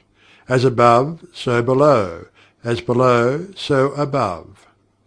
And in the degree that man realizes the existence of the indwelling spirit immanent within his being, so will he rise in the spiritual scale of life. This is what spiritual development means: the recognition, realization, and manifestation of the Spirit within us. Try to remember this last definition, that of spiritual development. It contains the truth of true religion. There are many planes of being, many sub-planes of life, many degrees of existence in the universe, and all depend upon the advancement of beings in the scale, of which scale the lowest point is the grossest matter, the highest being separated only by the thinnest division from the Spirit of the All. And upward and onward along this scale of life, everything is moving. All are on the path, whose end is the All. All progress is returning home. All is upward and onward, in spite of all seemingly contradictory appearances. Such is the message of the Illumined. The Hermetic teachings concerning the process of the mental creation of the universe are that at the beginning of the creative cycle the All, in its aspect of being, projects its will toward its aspect of becoming, and the process of creation begins. It is taught that the process consists of the lowering of vibration until a very low degree of vibratory energy is reached, at which point the grossest possible form of matter is manifested. This process is called the stage of involution, in which the All becomes involved or wrapped up in its creation. This process is believed by the Hermetists to have a correspondence to the mental process of an artist, writer, or inventor, who becomes so wrapped up in his mental creation as to almost forget his own existence, and who, for the time being, almost lives in his creation. Instead of being wrapped, we use the word wrapped. Perhaps we will give a better idea of what is meant. This involuntary stage of creation is sometimes called the outpouring of the divine energy, just as the evolutionary state is called the indrawing. The extreme pole of the creative process is considered to be the furthest removed from the All, while the beginning of the evolutionary stage is regarded as the beginning of the return swing of the pendulum of rhythm, a coming home idea, being held in all of the Hermetic teachings. The teachings are that during the outpouring the vibrations become lower and lower until finally the urge ceases and the return swing begins. But there is this difference, that while in the outpouring the creative forces manifest compactly and as a whole, yet from the beginning of the evolutionary or indrawing stage there is manifested the law of individualization, that is, the tendency to separate into units of force, so that finally that which left the All as unindividualized energy returns to its source as countless highly developed units of life, having risen higher and higher in the scale by means of physical, mental, and spiritual evolution. The ancient Hermetists used the word meditation in describing the process of the mental creation of the universe in the mind of the All, the word contemplation also being frequently employed, but the idea intended seems to be that of the employment of the divine attention. Attention is a word derived from the Latin root, meaning to reach out, to stretch out, and so the act of attention is really a mental reaching out, extension of mental energy, so that the underlying idea is readily understood when we examine into the real meaning of attention. The Hermetic teachings regarding the process of evolution are that the All, having meditated upon the beginning of the creation, having thus established the material foundations of the universe, having thought it into existence, then gradually awakens or rouses from its meditation, and in so doing starts into manifestation the process of evolution, on the material, mental, and spiritual planes, successively and in order. Thus the upward movement begins, and all begins to move spiritward.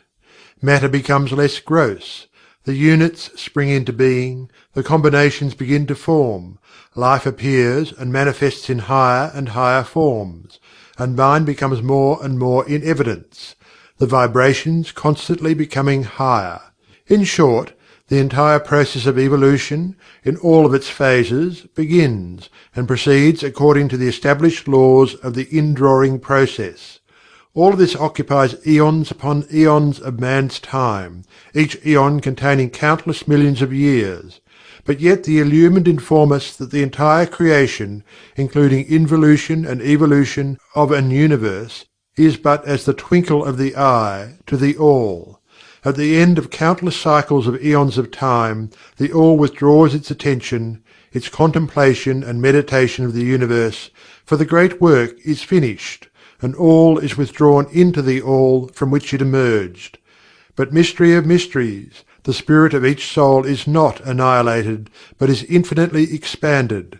The created and the creator are merged. Such is the report of the illumined. The above illustration of the meditation, and subsequent awakening from meditation, of the All is of course but an attempt of the teachers to describe the infinite process by a finite example. And yet, as below, so above. The difference is merely in degree. And just as the All arouses itself from the meditation upon the universe, so does man, in time, cease from manifesting upon the material plane, and withdraws himself more and more into the indwelling spirit, which is indeed the divine ego. There is one more matter of which we desire to speak in this lesson, and that comes very near to an invasion of the metaphysical field of speculation, although our purpose is merely to show the futility of such speculation. We allude to the question which inevitably comes to the mind of all thinkers who have ventured to seek the truth. The question is, why does the All create universes? The question may be asked in different forms, but the above is the gist of the inquiry. Men have striven hard to answer this question, but there is still no answer worthy of the name.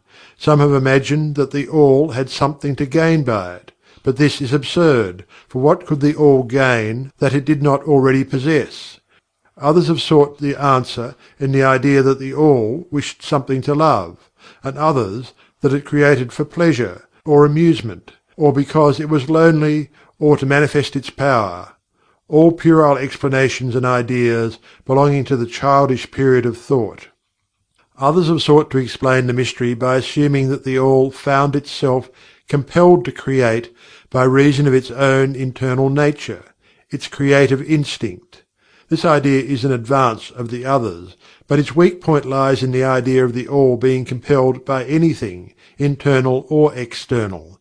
If its internal nature, or creative instinct, compelled it to do anything, then the internal nature or creative instinct would be the Absolute, instead of the All, and so accordingly that part of the proposition falls.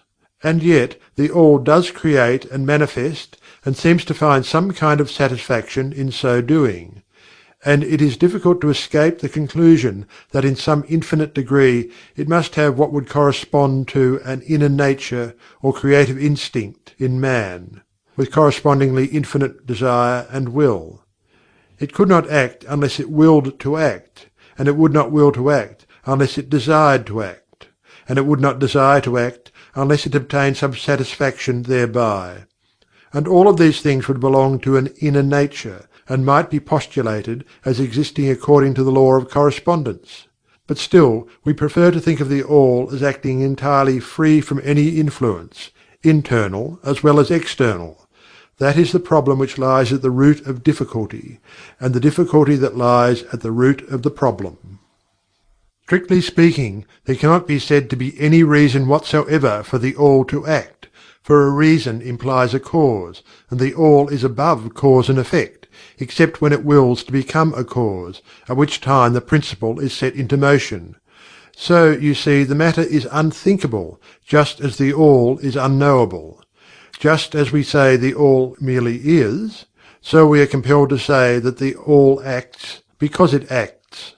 At the last, the All is all reason in itself, all law in itself, all action in itself, and it may be said truthfully that the All is its own reason, its own law, its own act, or still further, that the All, its reason, its act, is law, are one, all being names for the same thing. In the opinion of those who are giving you these present lessons, the answer is locked up in the inner self of the All, along with its secret of being. The law of correspondence, in our opinion, reaches only to that aspect of the All which may be spoken of as the aspect of becoming. Back of that aspect is the aspect of being, in which all laws are lost in law. All principles merge into principle and the All. Principle and being are identical, one and the same. Therefore, metaphysical speculation on this point is futile. We go into the matter here merely to show that we recognize the question, and also the absurdity of the ordinary answers of metaphysics and theology.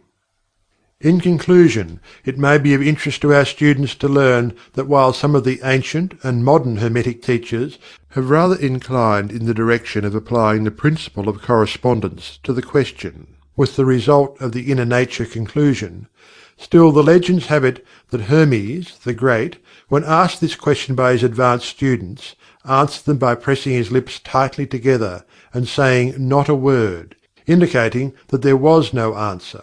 But then he may have intended to apply the axiom of his philosophy, that the lips of wisdom are closed, except to the ears of understanding, believing that even his advanced students did not possess the understanding which entitled them to the teaching. At any rate, if Hermes possessed the secret, he failed to impart it, and so far as the world is concerned, the lips of Hermes are closed regarding it. And where the great Hermes hesitated to speak, what mortal may dare to teach? But remember that whatever be the answer to this problem, if indeed there be an answer, the truth remains that, while the All is in the All, it is equally true that the All is in all. The teaching on this point is emphatic, and we may add the concluding words of the quotation: "To him who truly understands this truth hath come great knowledge." Chapter VIII. The Planes of Correspondence. As above, so below; as below, so above. The Kybalion. The great second Hermetic principle embodies the truth that there is a harmony, agreement, and correspondence between the several planes of manifestation, life, and being. This truth is a truth because all that is included in the universe emanates from the same source, and the same laws, principles, and characteristics apply to each unit, or combination of units of activity, as each manifests its own phenomena upon its own plane. For the purpose of convenience of thought and study, the Hermetic philosophy considers that the universe may be divided into three great classes of phenomena, known as the three great planes, namely, 1. The great physical plane; 2. The great mental plane; 3. The great spiritual plane. These divisions are more or less artificial and arbitrary, for the truth is that all of the three divisions are but ascending degrees of the great scale of life, the lowest point of which is undifferentiated matter, and the highest point that of spirit; and moreover the different planes shade into each other, so that no hard and fast division may be made between the higher phenomena of the physical and the lower of the mental, or between the higher of the mental and the lower of the physical. In short, the three great planes may be regarded as three great groups of degrees of life manifestation. While the purposes of this little book do not allow us to enter into an extended discussion of, or explanation of, the subject of these different planes, still we think it well to give a general description of the same at this point.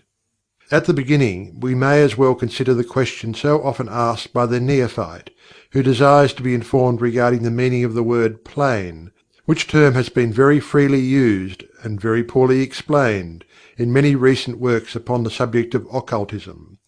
The question is generally about as follows: Is a plane a place having dimensions, or is it merely a condition or state? We answer, no, not a place, nor ordinary dimension of space, and yet more than a state or condition. It may be considered as a state or condition, and yet the state or condition is a degree of dimension, in a scale subject to measurement. Somewhat paradoxical, is it not? But let us examine the matter. A dimension, you know, is a measure in a straight line relating to measure, etc. The ordinary dimensions of space are length, breadth, and height, or perhaps length, breadth, and height, thickness or circumference. But there is another dimension of created things, or measure in a straight line, known to occultists, and to scientists as well, although the latter have not as yet applied the term dimension to it, and this new dimension, which, by the way, is the much speculated about fourth dimension, is the standard used in determining the degrees or planes. This fourth dimension may be called the dimension of vibration. It is a fact well known to modern science, as well as to the Hermetists, who have embodied the truth in their third Hermetic principle, that everything is in motion, everything vibrates, nothing is at rest. From the highest manifestation to the lowest, everything and all things vibrate. Not only do they vibrate at different rates of motion, but as in different directions and in a different manner. The degrees of the rate of vibrations constitute the degrees of measurement on the scale of vibrations. In other words, the degrees of the fourth dimension. And these degrees form what occultists call planes. The higher the degree of rate of vibration, the higher the plane, and the higher the manifestation of life occupying that plane. So that while a plane is not a place, nor yet a state or condition, yet it possesses qualities common to both. We shall have more to say regarding the subject of the scale of vibrations in our next lessons, in which we shall consider the Hermetic principle of vibration. You will kindly remember, however, that the three great planes are not actual divisions of the phenomena of the universe, but merely arbitrary terms used by the Hermetists in order to aid in the thought and study of the various degrees and forms of universal activity and life. The atom of matter, the unit of force, the mind of man, and the being of the archangel are all but degrees in one scale, and all fundamentally the same, the difference between them solely a matter of degree and rate of vibration. All are creations of the All, and have their existence solely within the infinite mind of the All. The Hermetists subdivide each of the three great planes into 7 minor planes, and each of these latter are also subdivided into 7 subplanes, all divisions being more or less arbitrary, shading into each other, and adopted merely for convenience of scientific study and thought. The great physical plane, and its 7 minor planes, is that division of the phenomena of the universe which includes all that relates to physics, or material things, forces, and manifestations. It includes all forms of that which we call matter, and all forms of that which we call energy or force. But you must remember that the Hermetic philosophy does not recognize matter as a thing in itself, or as having a separate existence even in the mind of the All. The teachings are that matter is but a form of energy, that is, energy at a low rate of vibrations of a certain kind.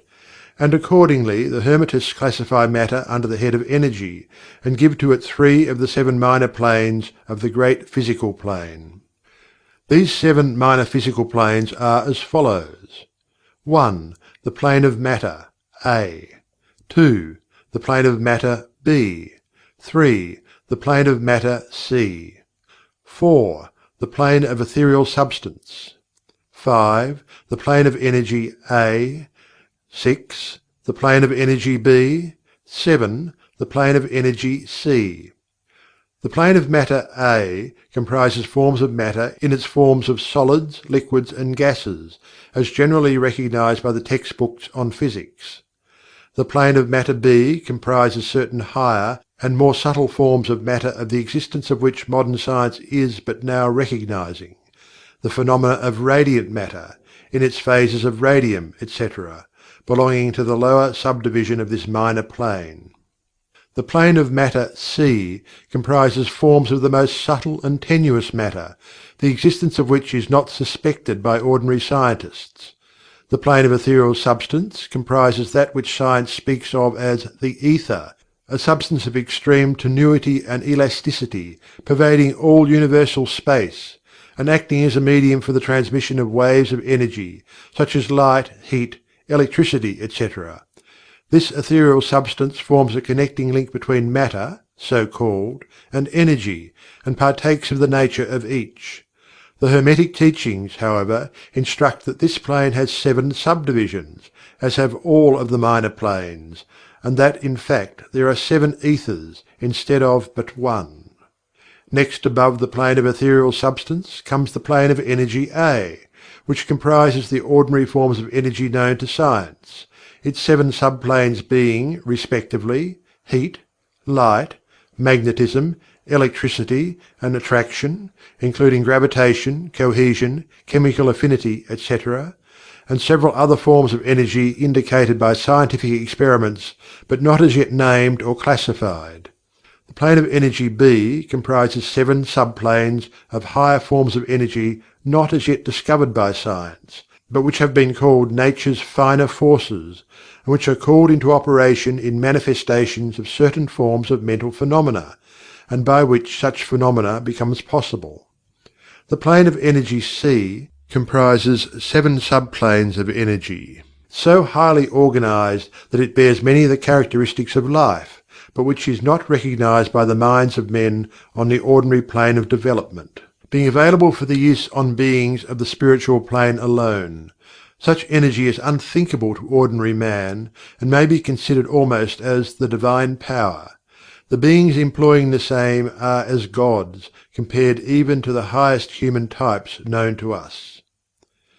The great mental plane comprises those forms of living things known to us in ordinary life, as well as certain other forms not so well known except to the occultist.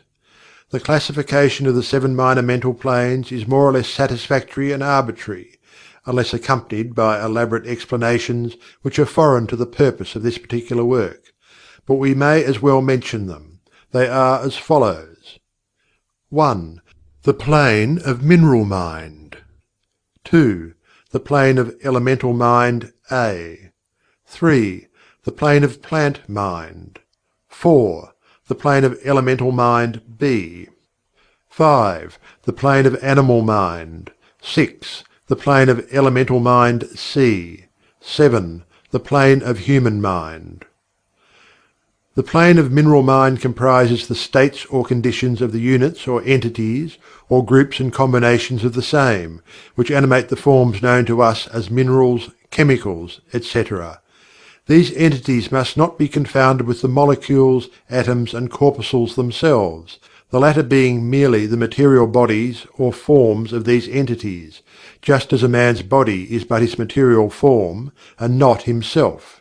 These entities may be called souls in one sense, and are living beings of a low degree of development, life, and mind, just a little more than the units of living energy which comprise the higher subdivisions of the highest physical plane.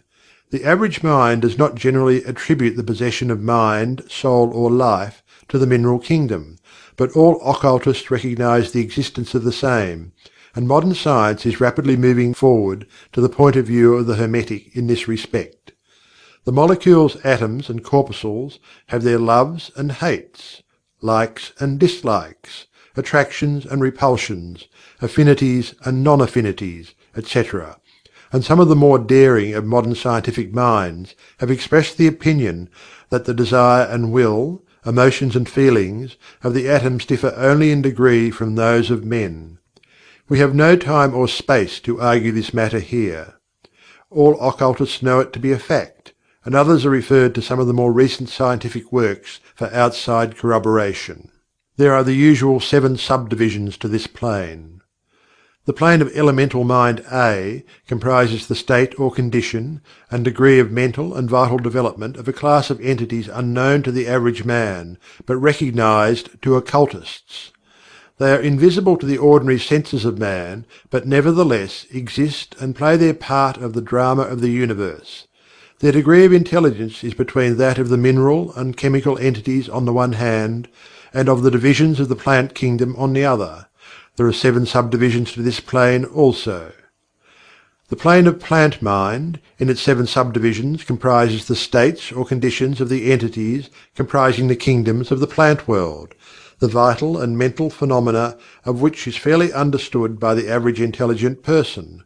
Many new and interesting scientific works regarding mind and life in plants having been published during the last decade. Plants have life, mind, and souls, as well as have the animals, man, and Superman. The plane of elemental mind B, in its 7 subdivisions, comprises the states and conditions of a higher form of elemental or unseen entities, playing their part in the general work of the universe, the mind and life of which form a part of the scale between the plane of plant mind and the plane of animal mind, the entities partaking of the nature of both. The plane of animal mind, in its 7 subdivisions, comprises the states and conditions of the entities, beings, or souls animating the animal forms of life, familiar to us all. It is not necessary to go into details regarding this kingdom or plane of life, for the animal world is as familiar to us as is our own. The plane of elemental mind C, in its 7 subdivisions, comprises those entities or beings, invisible as are all such elemental forms, which partake of the nature of both animal and human life in a degree and in certain combinations. The highest forms are semi-human in intelligence. The plane of human mind, in its 7 subdivisions, comprises those manifestations of life and mentality which are common to man, in his various grades, degrees, and divisions. In this connection, we wish to point out the fact that the average man of today occupies but the 4th subdivision of the plane of human mind, and only the most intelligent have crossed the borders of the 5th subdivision. It has taken the race millions of years to reach this stage, and it will take many more years for the race to move on to the 6th and 7th subdivisions, and beyond. But remember that there have been races before us which have passed through these degrees, and then on to higher planes. Our own race is the 5th, with stragglers from the 4th, which has set foot upon the path. And then, there are a few advanced souls of our own race who have outstripped the masses, and who have passed on to the 6th and 7th subdivision, and some few beings still further on. The man of the 6th subdivision will be the Superman. He of the 7th will be the Overman. In our consideration of the 7 minor mental planes, we have merely referred to the 3 elementary planes in a general way. We do not wish to go into this subject in detail in this work, for it does not belong to this part of the general philosophy and teachings. But we may say this much, in order to give you a little clearer idea of the relations of these planes to the more familiar ones. The elementary planes bear the same relation to the planes of mineral, plant, animal, and human mentality and life that the black keys on the piano do to the white keys. The white keys are sufficient to produce music, but there are certain scales, melodies, and harmonies in which the black keys play their part, and in which their presence is necessary. They are also necessary as connecting links of soul condition, entity states, etc., between the several other planes, certain forms of development being attained therein. This last fact giving to the reader, who can read between the lines, a new light upon the processes of evolution, and a new key to the secret door of the leaps of life between kingdom and kingdom. The great kingdoms of elementals are fully recognized by all occultists, and the esoteric writings are full of mention of them. The readers of Bulwer's Zanoni and similar tales will recognize the entities inhabiting these planes of life. Passing on from the great mental plane to the great spiritual plane, what shall we say? How can we explain these higher states of being, life, and mind, to minds as yet unable to grasp and understand the higher subdivisions of the plane of human mind? The task is impossible. We can speak only in the most general terms. How may light be described to a man born blind? How sugar to a man who has never tasted anything sweet? How harmony to one born deaf? All that we can say is that the 7 minor planes of the great spiritual plane, each minor plane having its 7 subdivisions, comprise beings possessing life, mind, and form as far above that of man of today as the latter is above the earthworm, mineral, or even certain forms of energy or matter. The life of these beings so far transcends ours that we cannot even think of the details of the same. Their minds so far transcend ours that to them we scarcely seem to think, and our mental processes seem almost akin to material processes. The matter of which their forms are composed is of the highest planes of matter, nay, some are even said to be clothed in pure energy. What may be said of such beings?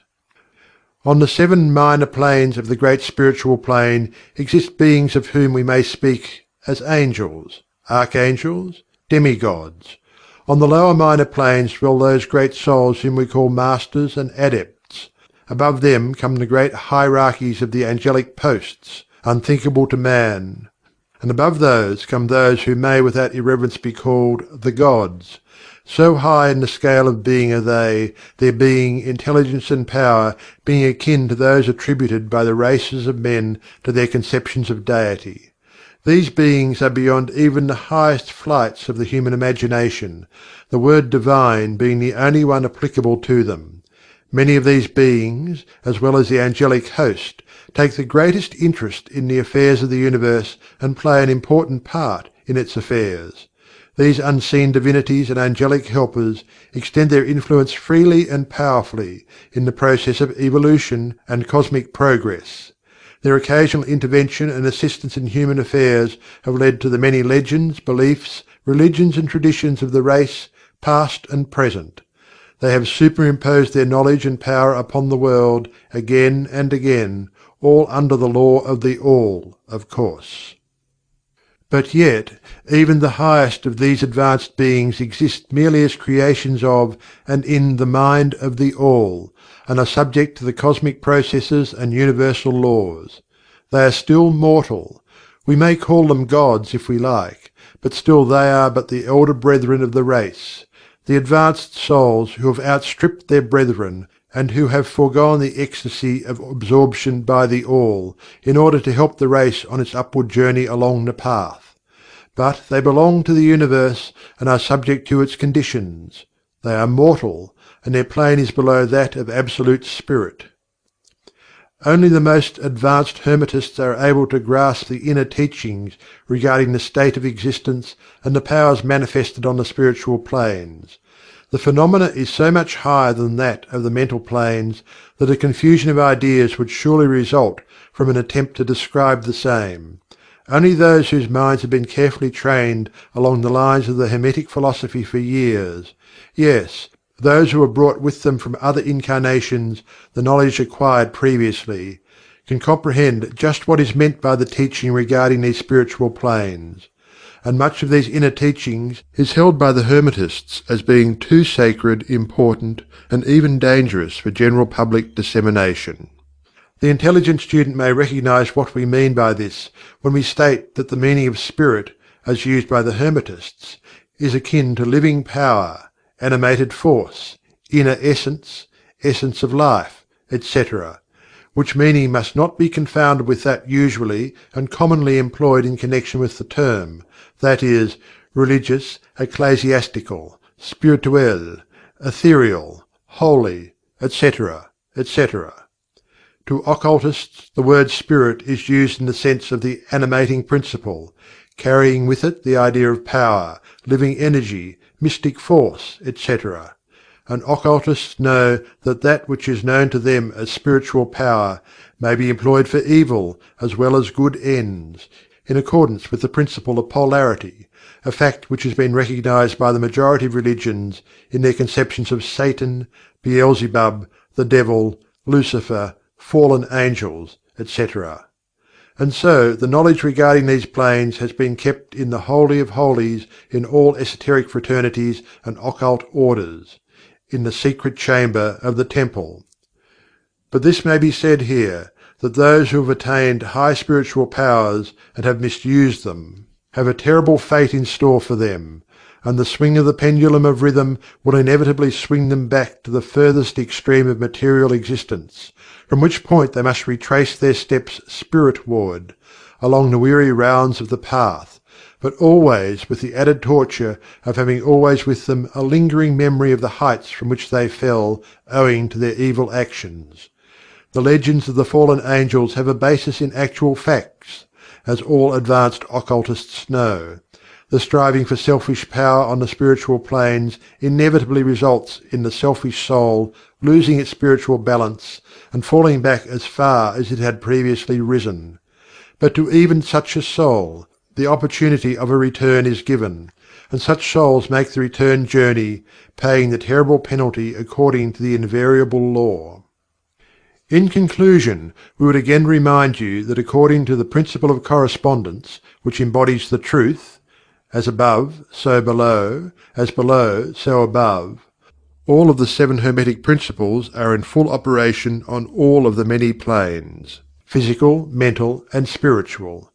The principle of mental substance, of course, applies to all the planes, for all are held in the mind of the All. The principle of correspondence manifests in all, for there is a correspondence, harmony and agreement between the several planes. The principle of vibration manifests on all planes. In fact, the very differences that go to make the planes arise from vibration, as we have explained. The principle of polarity manifests on each plane, the extremes of the poles being apparently opposite and contradictory. The principle of rhythm manifests on each plane, the movement of the phenomena having its ebb and flow, rise and fall, incoming and outgoing. The principle of cause and effect manifests on each plane, every effect having its cause, and every cause having its effect. The principle of gender manifests on each plane, the creative energy being always manifest and operating along the lines of its masculine and feminine aspects. As above, so below. As below, so above. This centuries-old Hermetic axiom embodies one of the great principles of universal phenomena. As we proceed with our consideration of the remaining principles, we will see even more clearly the truth of the universal nature of this great principle of correspondence. End of Chapter 8 of the Kybalion, by 3 Initiates.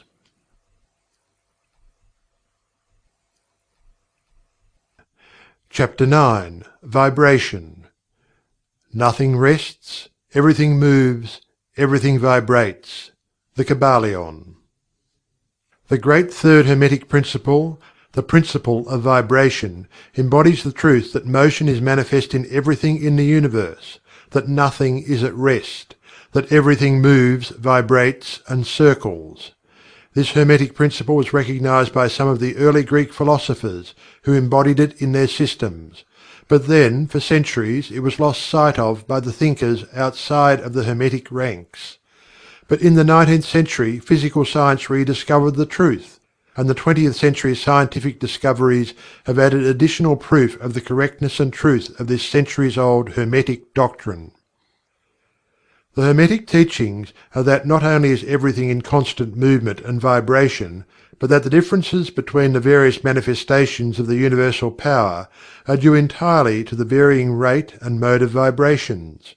Not only this, but that even the All, in itself, manifests a constant vibration of such an infinite degree of intensity and rapid motion that it may be practically considered as at rest, the teachers directing the attention of the students to the fact that even on the physical plane a rapidly moving object, such as a revolving wheel, seems to be at rest. The teachings are to the effect that spirit is at one end of the pole of vibration, the other pole being certain extremely gross forms of matter. Between these two poles are millions upon millions of different rates and modes of vibration. Modern science has proven that all that we call matter and energy are but modes of vibratory motion, and some of the more advanced scientists are rapidly moving towards the positions of the occultists, who hold that the phenomena of mind are likewise modes of vibration or motion. Let us see what science has to say regarding the question of vibrations in matter and energy. In the first place, science teaches that all matter manifests, in some degree, the vibrations arising from temperature or heat. Be an object cold or hot, both being but degrees of the same things, it manifests certain heat vibrations, and in that sense is in motion and vibration. Then all particles of matter are in circular movement, from corpuscle to suns. The planets revolve around suns, and many of them turn on their axes. The suns move around greater central points, and these are believed to move around still greater, and so on ad infinitum. The molecules of which the particular kinds of matter are composed are in a state of constant vibration and movement around each other and against each other. The molecules are composed of atoms, which, likewise, are in a state of constant movement and vibration. The atoms are composed of corpuscles, sometimes called electrons, ions, etc., which also are in a state of rapid motion, revolving around each other, and which manifest a very rapid state and mode of vibration. And so we see that all forms of matter manifest vibration, in accordance with the Hermetic principle of vibration. And so it is with the various forms of energy. Science teaches that light, heat, magnetism, and electricity are but forms of vibratory motion connected in some way with, and probably emanating from, the ether. Science does not as yet attempt to explain the nature of the phenomena known as cohesion, which is the principle of molecular attraction, nor chemical affinity, which is the principle of atomic attraction, nor gravitation, the greatest mystery of the three, which is the principle of attraction by which every particle or mass of matter is bound to every other particle or mass. These three forms of energy are not as yet understood by science. Yet the writers incline to the opinion that these two are manifestations of some form of vibratory energy, a fact which the Hermetists have held and taught for ages past. The universal ether, which is postulated by science without its nature being understood clearly, is held by the Hermetists to be but a higher manifestation of that which is erroneously called matter, that is to say, matter at a higher degree of vibration, and is called by them the ethereal substance. The Hermetists teach that this ethereal substance is of extreme tenuity and elasticity, and pervades universal space, serving as a medium of transmission of waves of vibratory energy, such as heat, light, electricity, magnetism, etc. The teachings are that the ethereal substance is a connecting link between the forms of vibratory energy known as matter, on the one hand, and energy or force on the other, and also that it manifests a degree of vibration in rate and mode entirely its own. Scientists have offered the illustration of a rapidly moving wheel, top or cylinder, to show the effects of increasing rates of vibration. The illustration supposes a wheel, top, or revolving cylinder running at a low rate of speed.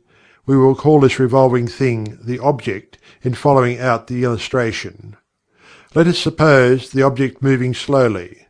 It may be seen readily, but no sound of its movement reaches the ear. The speed is gradually increased. In a few moments its movement becomes so rapid that a deep growl or low note may be heard. Then, as the rate is increased, the note rises one in the musical scale. Then, the motion being still further increased, the next highest note is distinguished. Then, one after another, all the notes of the musical scale appear, rising higher and higher as the motion is increased. Finally, when the motions have reached a certain rate, the final note perceptible to human ears is reached, and the shrill, piercing shriek dies away, and silence follows. No sound is heard from the revolving object, the rate of motion being so high that the human ear cannot reach to the vibrations. Then comes the perception of rising degrees of heat. Then, after quite a time, the eye catches a glimpse of the object becoming a dull reddish colour. As the rate increases, the red becomes brighter. Then, as the speed is increased, the red melts into an orange.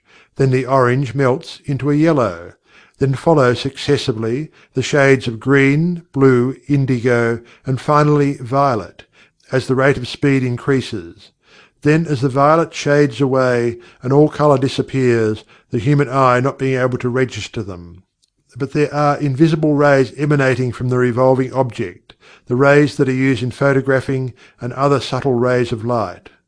Then begins to manifest the peculiar rays known as X-rays, etc., as the constitution of the object changes. Electricity and magnetism are emitted when the appropriate rate of vibration is attained. When the object reaches a certain rate of vibration, its molecules disintegrate and resolve themselves into the original elements or atoms. Then the atoms, following the principle of vibration, are separated into the countless corpuscles of which they are composed. And finally, even the corpuscles disappear, and the object may be said to be composed of the ethereal substance.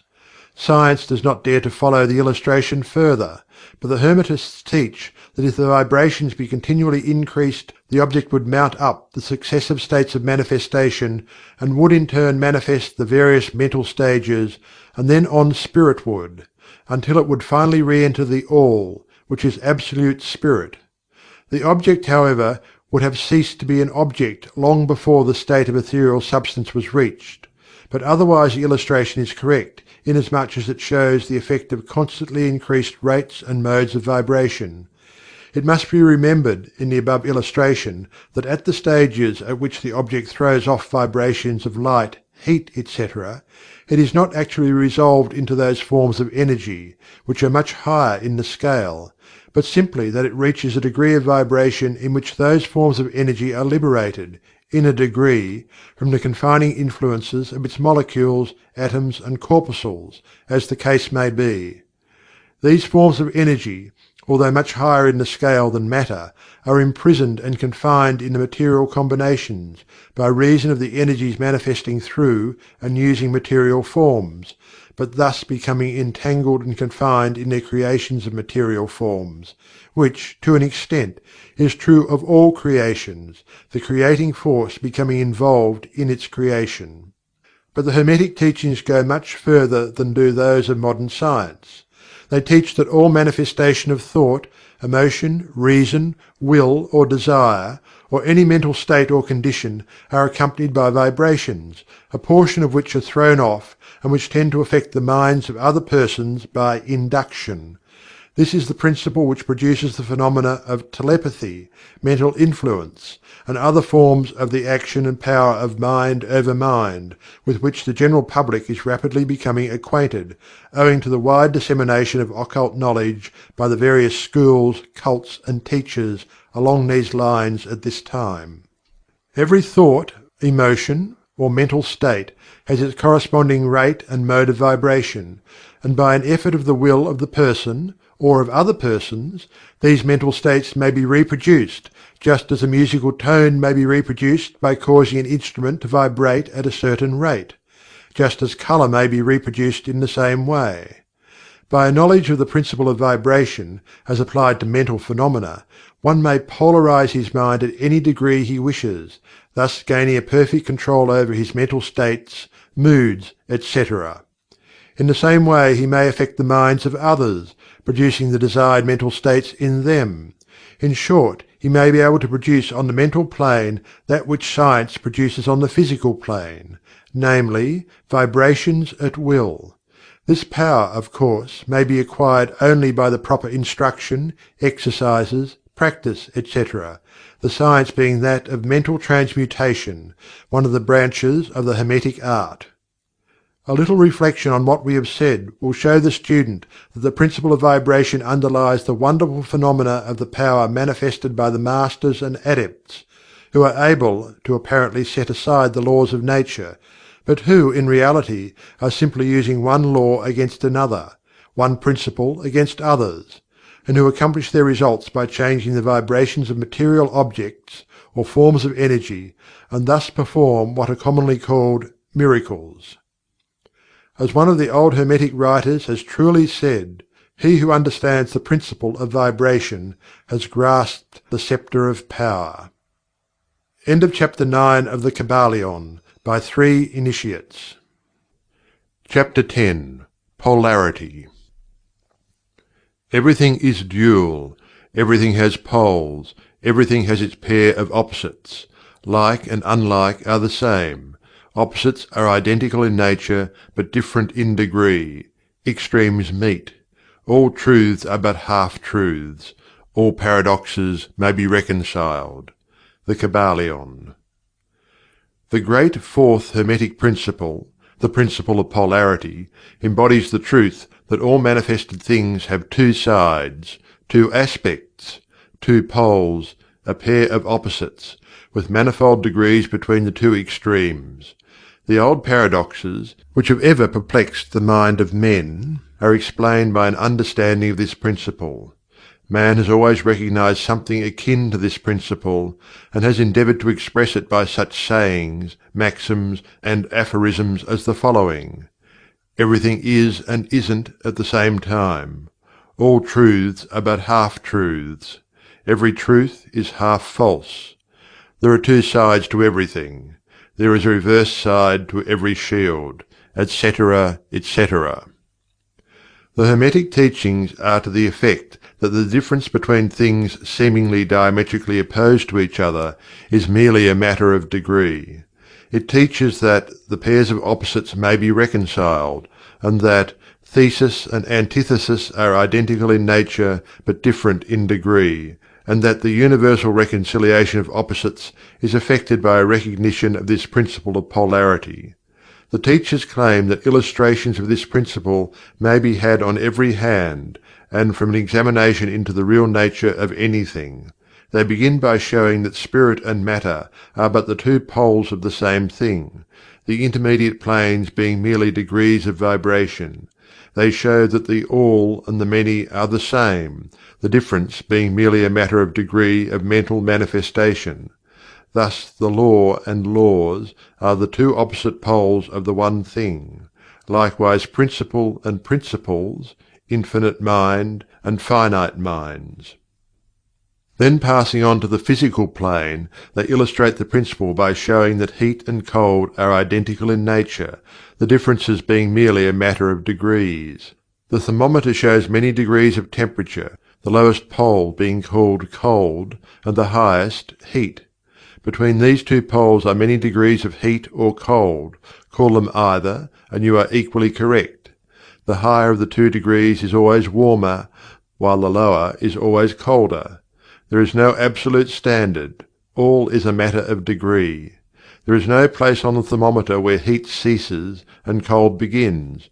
It is all a matter of higher or lower vibrations.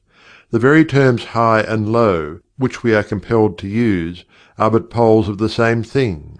The terms are relative. So with east and west. Travel around the world in an eastward direction, and you reach a point which is called west at your starting point, and you return from that westward point. Travel far enough north, and you will find yourself traveling south, or vice versa. Light and darkness are poles of the same thing, with many degrees between them. The musical scale is the same. Starting with C, you move upward until you reach another C, and so on, the differences between the two ends of the board being the same, with many degrees between the two extremes. The scale of color is the same, higher and lower vibrations being the only difference between high violet and low red. Large and small are relative. So are noise and quiet. Hard and soft follow the rule. Likewise sharp and dull. Positive and negative are two poles of the same thing, with countless degrees between them. Good and bad are not absolute. We call one end of the scale good and the other bad, or one end good and the other evil, according to the use of the terms. A thing is less good than the thing higher in the scale, but that less good thing in turn is more good than the thing below it, and so on, the more or less being regulated by the position on the scale. And so it is on the mental plane. Love and hate are generally regarded as being things diametrically opposed to each other, entirely different, unreconcilable. But we apply the principle of polarity. We find there is no such thing as absolute love or absolute hate, as distinguished from each other. The two are merely terms applied to the two poles of the same thing. Beginning at any point of the scale, we find more love or less hate as we ascend the scale, and more hate or less love as we descend. This being true no matter from what point, high or low, we may start. There are degrees of love and hate, and there is a middle point where like and dislike become so faint that it is difficult to distinguish between them. Courage and fear come under the same rule. The pairs of opposites exist everywhere. Where you find one thing, you find its opposite. The two poles. And it is this fact that enables the Hermetist to transmute one mental state into another, along the lines of polarization. Things belonging to different classes cannot be transmuted into each other, but things of the same class may be changed, that is, may have their polarity changed. Thus love never becomes east or west, or red or violet, but it may and often does turn into hate, and likewise hate may be transformed into love by changing its polarity. Courage may be transmuted into fear, and the reverse. Hard things may be rendered soft, dull things become sharp, hot things become cold, and so on, the transmutation always being between things of the same kind of different degrees. Take the case of a fearful man. By raising his mental vibrations along the line of fear-courage, he can be filled with the highest degree of courage and fearlessness, and likewise The slothful man may change himself into an active, energetic individual simply by polarizing along the lines of the desired quality. The student who is familiar with the processes by which the various schools of mental science, etc., produce changes in the mental states of those following their teachings, may not readily understand the principle underlying many of these changes. When, however, the principle of polarity is once grasped, and it is seen that the mental changes are occasioned by a change of polarity, a sliding along the same scale, the matter is more readily understood. The change is not in the nature of a transmutation of one thing into another thing entirely different, but is merely a change of degree in the same things, a vastly important difference. For instance, borrowing an analogy from the physical plane, it is impossible to change heat into sharpness, loudness, highness, etc., but heat may be readily transmuted into cold, simply by lowering the vibrations. In the same way hate and love are mutually transmutable, so are fear and courage. But fear cannot be transformed into love, nor can courage be transmuted into hate. The mental states belong to innumerable classes, each class of which has its opposite poles, along which transmutation is possible. The student will readily recognize that in the mental states, as well as the phenomena of the physical plane, the two poles may be classified as positive and negative respectively. Thus love is positive to hate, courage to fear, activity to non-activity, etc., etc. And it will also be noticed that even to those unfamiliar with the principle of vibration, the positive pole seems to be of a higher degree than the negative, and readily dominates it. The tendency of nature is in the direction of the dominant activity of the positive pole. In addition to the changing of the poles of one's own mental state by the operation of the art of polarization, the phenomena of mental influence, in its manifold phases, shows us that the principle may be extended so as to embrace the phenomena of the influence of one mind over that of another, of which so much has been written and taught of late years. When it is understood that mental induction is possible, that is, that mental states may be produced by induction from others, then we can readily see how a certain rate of vibration, or polarization of a certain mental state, may be communicated to another person, and his polarity in that class of mental states thus changed. It is along this principle that results of many of the mental treatments are obtained. For instance, a person is blue, melancholy, full of fear. A mental scientist, bringing his own mind up to the desired vibration by his trained will, and thus obtaining the desired polarization in his own case, then produces a similar mental state in the other by induction, the result being that the vibrations are raised, and the person polarizes towards the positive end of the scale instead of toward the negative, and his fear and other negative emotions are transmuted to courage and similar positive mental states. A little study will show you that these mental changes are nearly all along the line of polarization, the change being one of degree rather than of kind. A knowledge of the existence of this great Hermetic principle will enable the student to better understand his own mental states and those of other people. He will see that these states are all matters of degree, and seeing thus, he will be able to raise or lower the vibration at will, to change his mental poles, and thus be master of his mental states, instead of being their servant and slave. And by his knowledge he will be able to aid his fellows intelligently, and by the appropriate methods change the polarity when the same is desirable. We advise all students to familiarize themselves with this principle of polarity, for a correct understanding of the same will throw light on many difficult subjects. End of Chapter 10 of the Kybalion, by 3 Initiates. Chapter 11. Rhythm. Everything flows out and in, everything has its tides, all things rise and fall. The pendulum swing manifests in everything. The measure of the swing to the right is the measure of the swing to the left. Rhythm compensates. The Kybalion. The great fifth Hermetic principle, the principle of rhythm, embodies the truth that in everything there is manifested a measured motion, a to and from movement, a flow and inflow, a swing forward and backward, a pendulum-like movement, a tide-like ebb and flow, a high tide and a low tide, between the two poles manifest on the physical, mental, or spiritual planes. The principle of rhythm is closely connected with the principle of polarity described in the previous chapter. Rhythm manifests between the two poles established by the principle of polarity. This does not mean, however, that the pendulum of rhythm swings to the extreme poles, for this rarely happens. In fact, it is difficult to establish the extreme polar opposites in the majority of cases, but the swing is ever toward first one pole and then the other. There is always an action and reaction, an advance and a retreat, a rising and a sinking, manifested in all of the airs and phenomena of the universe. Suns, worlds, men, animals, plants, minerals, forces, energy, mind and matter, yes, even spirit, manifests this principle.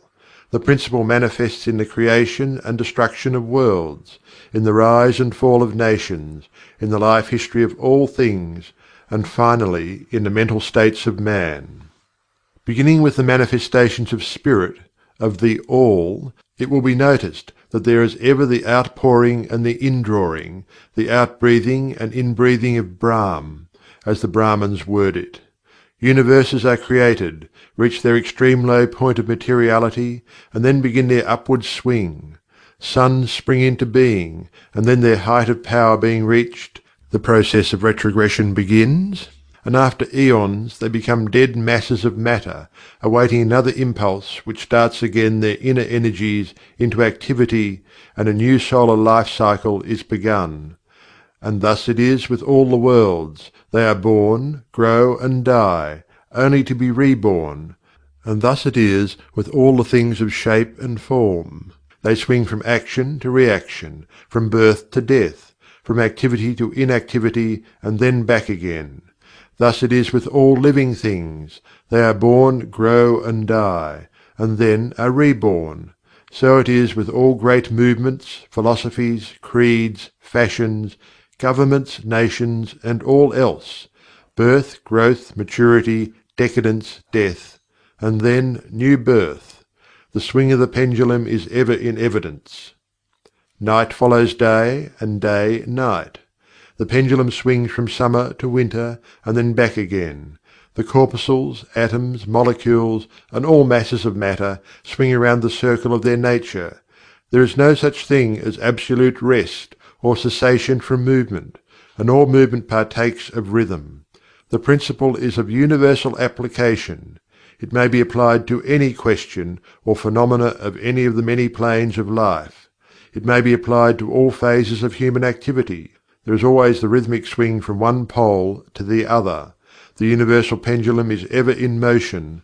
The tides of life flow in and out, according to law. The principle of rhythm is well understood by modern science, and is considered a universal law as applied to material things. But the Hermetists carry the principle much further, and know that its manifestations and influence extend to the mental activities of man, and that it accounts for the bewildering succession of moods, feelings, and other annoying and perplexing changes that we notice in ourselves. But the Hermetists, by studying the operations of this principle, have learnt to escape some of its activities by transmutation. The Hermetic Masters long since discovered that while the principle of rhythm was invariable and ever in evidence in mental phenomena, still there were two planes of its manifestation so far as mental phenomena are concerned. They discovered that there were two general planes of consciousness, the lower and the higher, the understanding of which fact enabled them to rise to the higher plane and thus escape the swing of the rhythmic pendulum which manifested on the lower plane. In other words, the swing of the pendulum occurred on the unconscious plane, and consciousness was not affected. This they called the law of neutralization. Its operations consist in raising the ego above the vibrations of the unconscious plane of mental activity, so that the negative swing of the pendulum is not manifested in consciousness, and therefore they are not affected. It is akin to rising above a thing and letting it pass beneath you. The Hermetic Master, or advanced student, polarizes himself at the desired pole, and by a process akin to refusing to participate in the backward swing, or, if you prefer, a denial of its influence over him, he stands firm in his polarized position and allows the mental pendulum to swing back along the unconscious plane. All individuals who have attained any degree of self-mastery accomplish this, more or less unknowingly, and by refusing to allow their moods and negative mental states to affect them, they apply the law of neutralization. The master, however, carries this to a much higher degree of proficiency, and by the use of his will he attains a degree of poise and mental firmness almost impossible of belief on the part of those who allow themselves to be swung backward and forward by the mental pendulum of moods and feelings. The importance of this will be appreciated by any thinking person who realizes what creatures of moods, feelings and emotion the majority of people are, and how little mastery of themselves they manifest.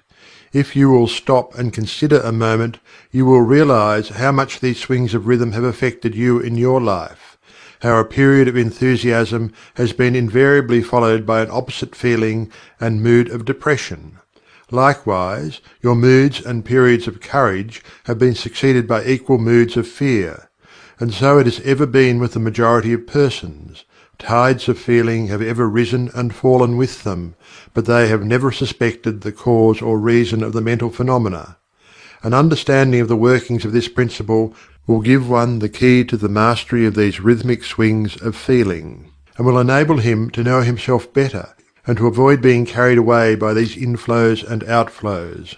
The will is superior to the conscious manifestation of this principle, although the principle itself can never be destroyed. We may escape its effects, but the principle operates nevertheless.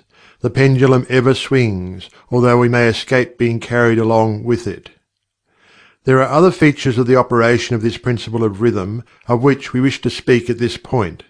There comes into its operations that which is known as the law of compensation.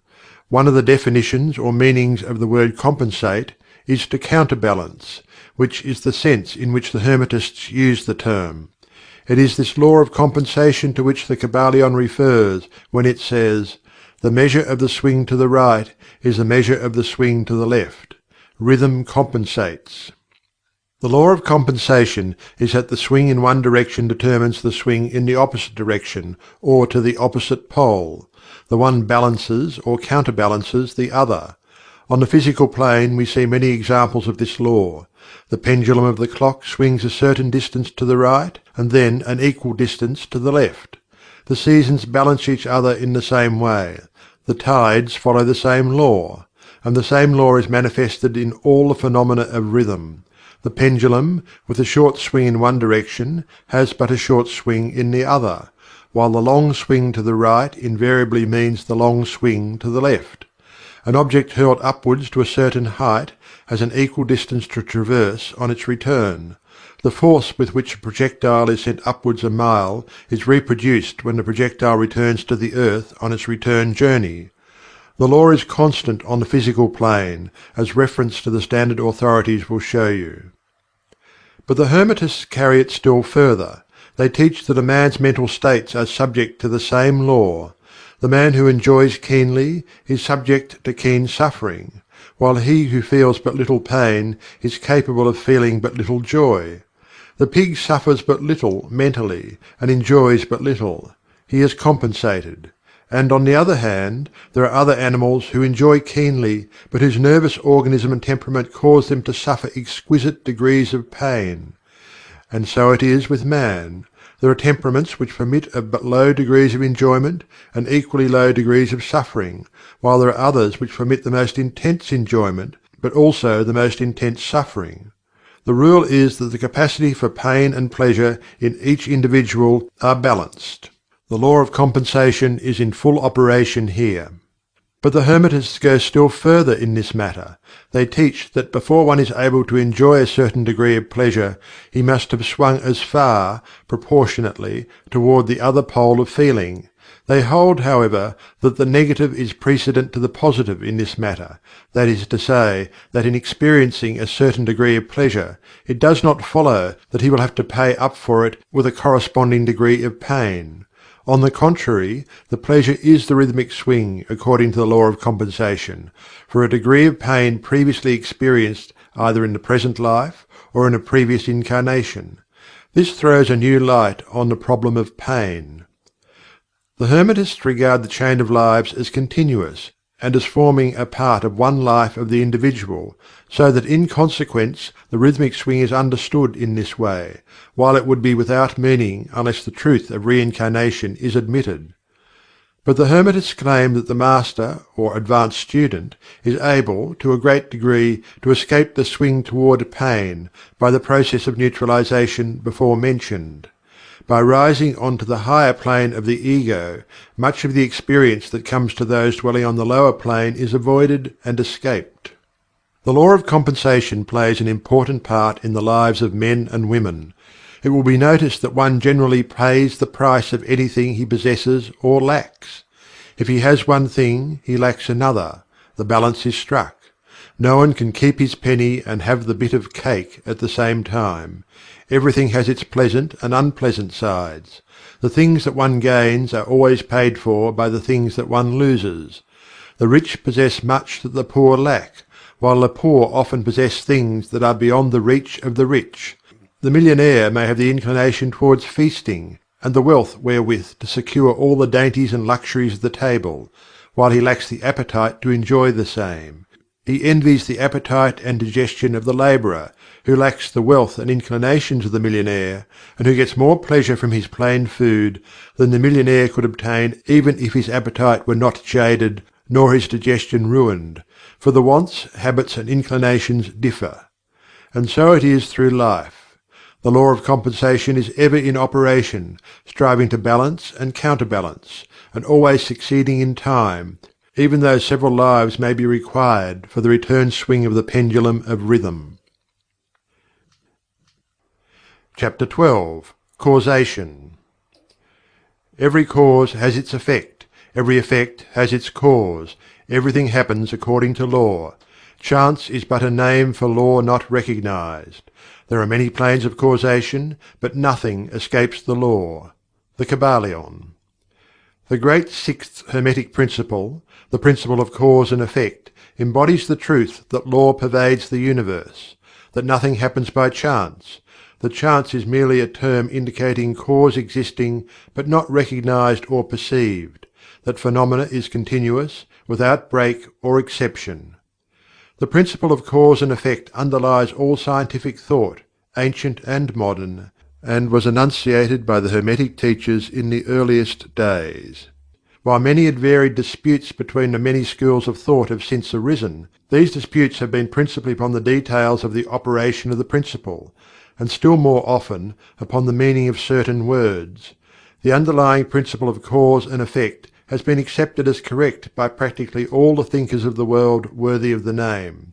To think otherwise would be to take the phenomena of the universe from the domain of law and order, and to relegate it to the control of the imaginary something which men have called chance. A little consideration will show anyone that there is in reality no such thing as pure chance. Webster defines the word chance as follows: a supposed agent or mode of activity other than a force, law or purpose, the operation or activity of such agent, the supposed effect of such an agent, a happening, fortuity, casualty, etc. But a little consideration will show you that there can be no such agent as chance, in the sense of something outside of law, something outside of cause and effect. How could there be a something acting in the phenomenal universe independent of the laws, order, and continuity of the latter? Such a something would be entirely independent of the orderly trend of the universe, and therefore superior to it. We can imagine nothing outside of the All, being outside of the law, and that only because the All is the law in itself. There is no room in the universe for a something outside of and independent of law. The existence of such a something would render all natural laws ineffective, and would plunge the universe into chaotic disorder and lawlessness. A careful examination will show that what we call chance is merely an expression relating to obscure causes, causes that we cannot perceive, causes that we do not understand. The word chance is derived from a word meaning to fall, as in the falling of dice, the idea being that the fall of the dice, and many other happenings, are merely a happening unrelated to any cause, and this is the sense in which the term is generally employed. But when the matter is closely examined, it is seen that there is no chance whatsoever about the fall of the dice. Each time a die falls and displays a certain number, it obeys a law as infallible as that which governs the revolution of the planets around the sun. Back of the fall of the dice are causes, or chains of causes, running back further than the mind can follow: the position of the die in the box, the amount of muscular energy expended in the throw, the condition of the table, etc., etc. All are causes, the effect of which may be seen.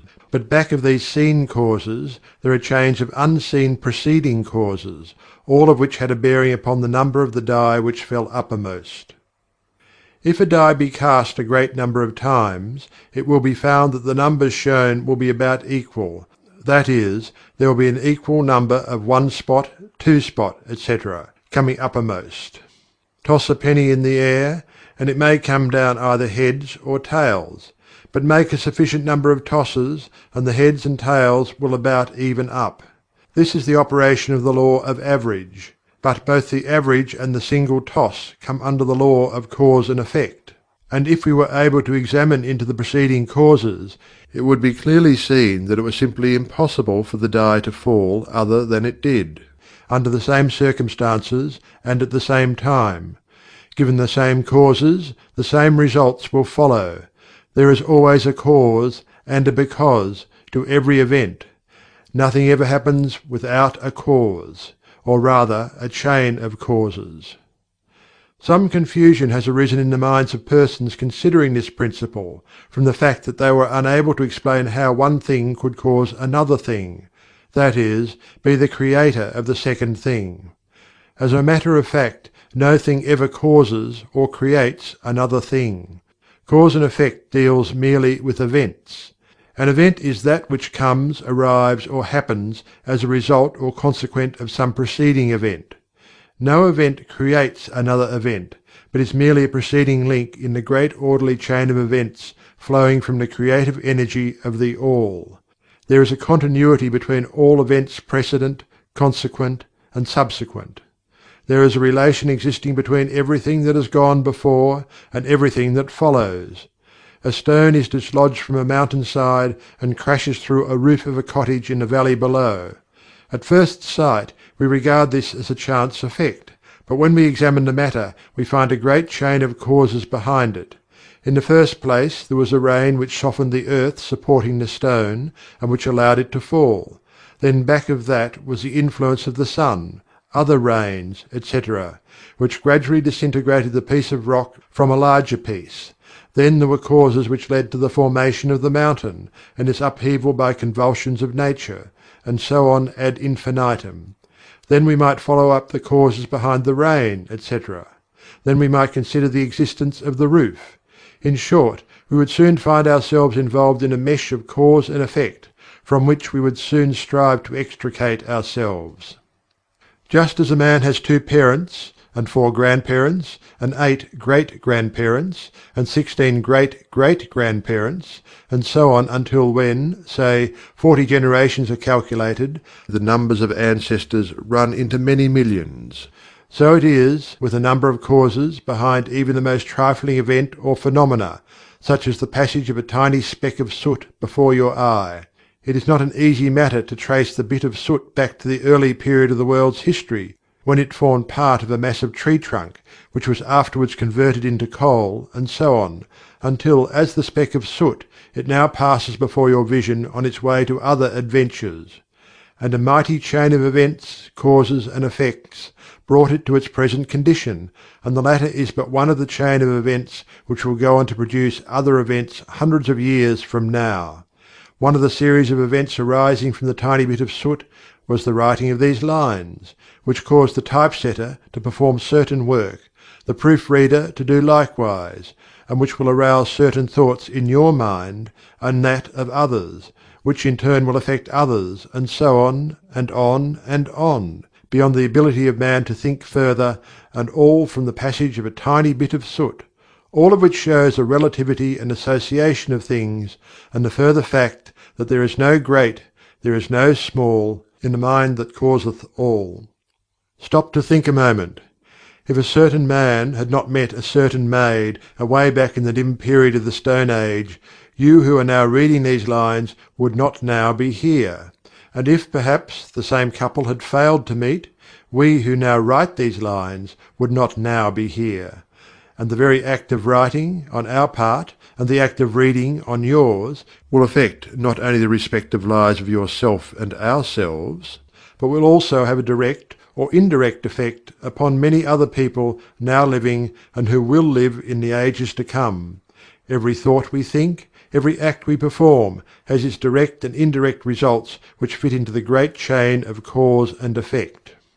We do not wish to enter into a consideration of free will or determinism in this work for various reasons. Among the many reasons is the principal one that neither side of the controversy is entirely right. In fact, both sides are partially right, according to the Hermetic teachings. The Principle of Polarity shows that both are but half-truths, the opposite poles of truth. The teachings are that a man may be both free and yet bound by necessity, depending upon the meaning of the terms, and the height of truth from which the matter is examined. The ancient writers express the matter thus: the further the creation is from the centre, the more it is bound. The nearer the centre it reaches, the nearer free is it. The majority of people are more or less the slaves of heredity, environment, etc., and manifest very little freedom. They are swayed by the opinions, customs, and thoughts of the outside world, and also by their emotions, feelings, moods, etc. They manifest no mastery worthy of the name. They indignantly repudiate this assertion, saying, "Why? I certainly am free to act and do as I please. I do just what I want to do." But they fail to explain whence arise the "want to" and the "as I please." What makes them want to do one thing in preference to another? What makes them please to do this, and not do that?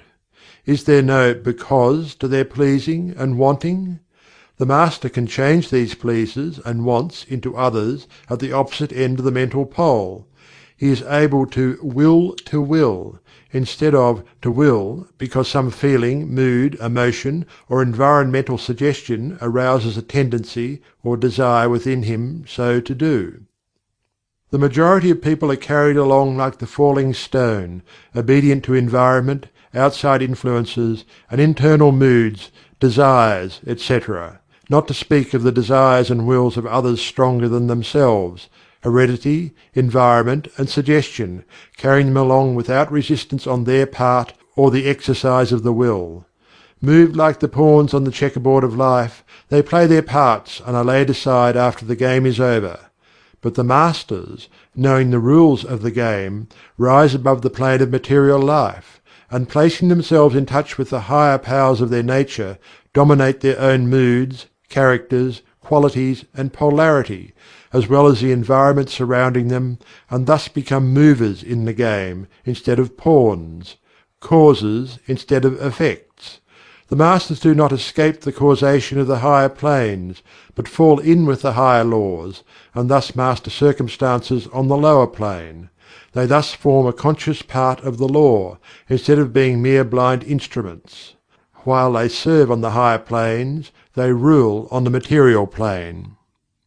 But on higher and on lower, the law is always in operation. There is no such thing as chance. The blind goddess has been abolished by reason.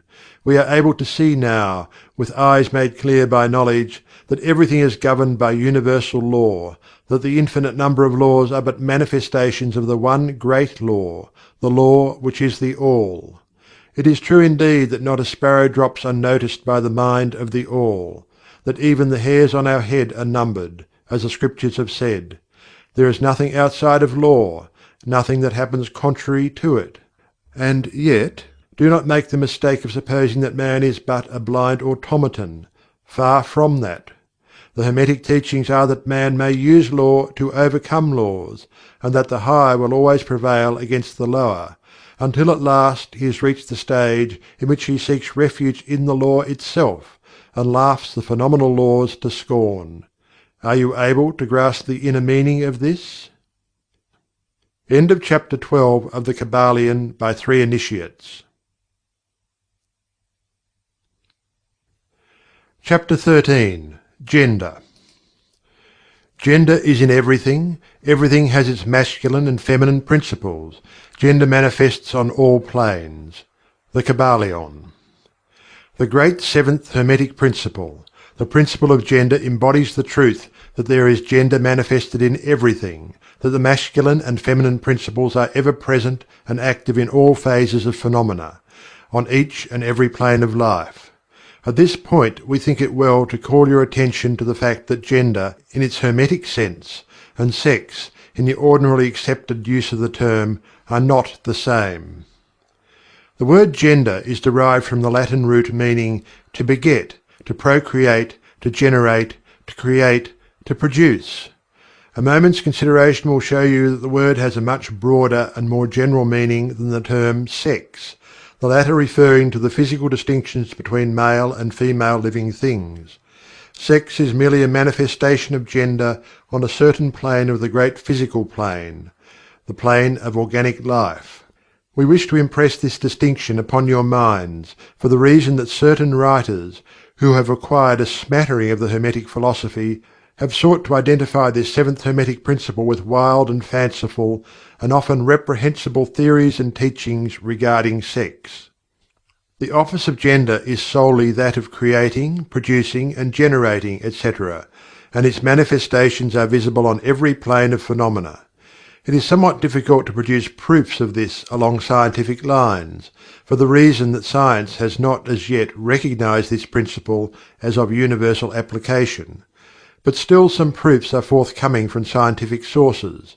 In the first place, we find a distinct manifestation of the principle of gender among the corpuscles, ions, or electrons, which constitute the basis of matter as science now knows the latter, and which by forming certain combinations form the atom, which until lately was regarded as final and indivisible.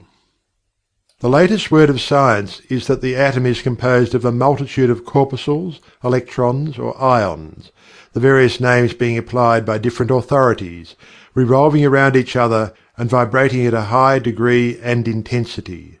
But the accompanying statement is made that the formation of the atom is really due to the clustering of negative corpuscles around a positive one, the positive corpuscles seeming to exert a certain influence upon the negative corpuscles, causing the latter to assume certain combinations and thus create or generate an atom.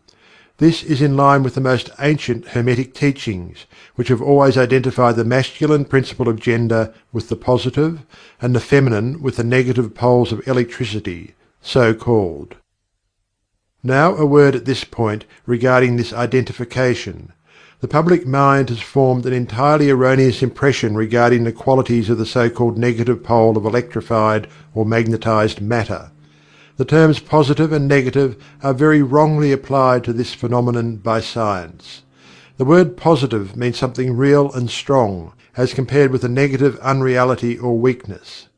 Nothing is further from the real facts of electrical phenomena. The so-called negative pole of the battery is really the pole in and by which the generation or production of new forms and energies is manifested. There is nothing negative about it. The best scientific authorities now use the word cathode in place of negative, the word cathode coming from the Greek meaning descent, the path of generation, etc. From the cathode pole emerge the swarm of electrons or corpuscles.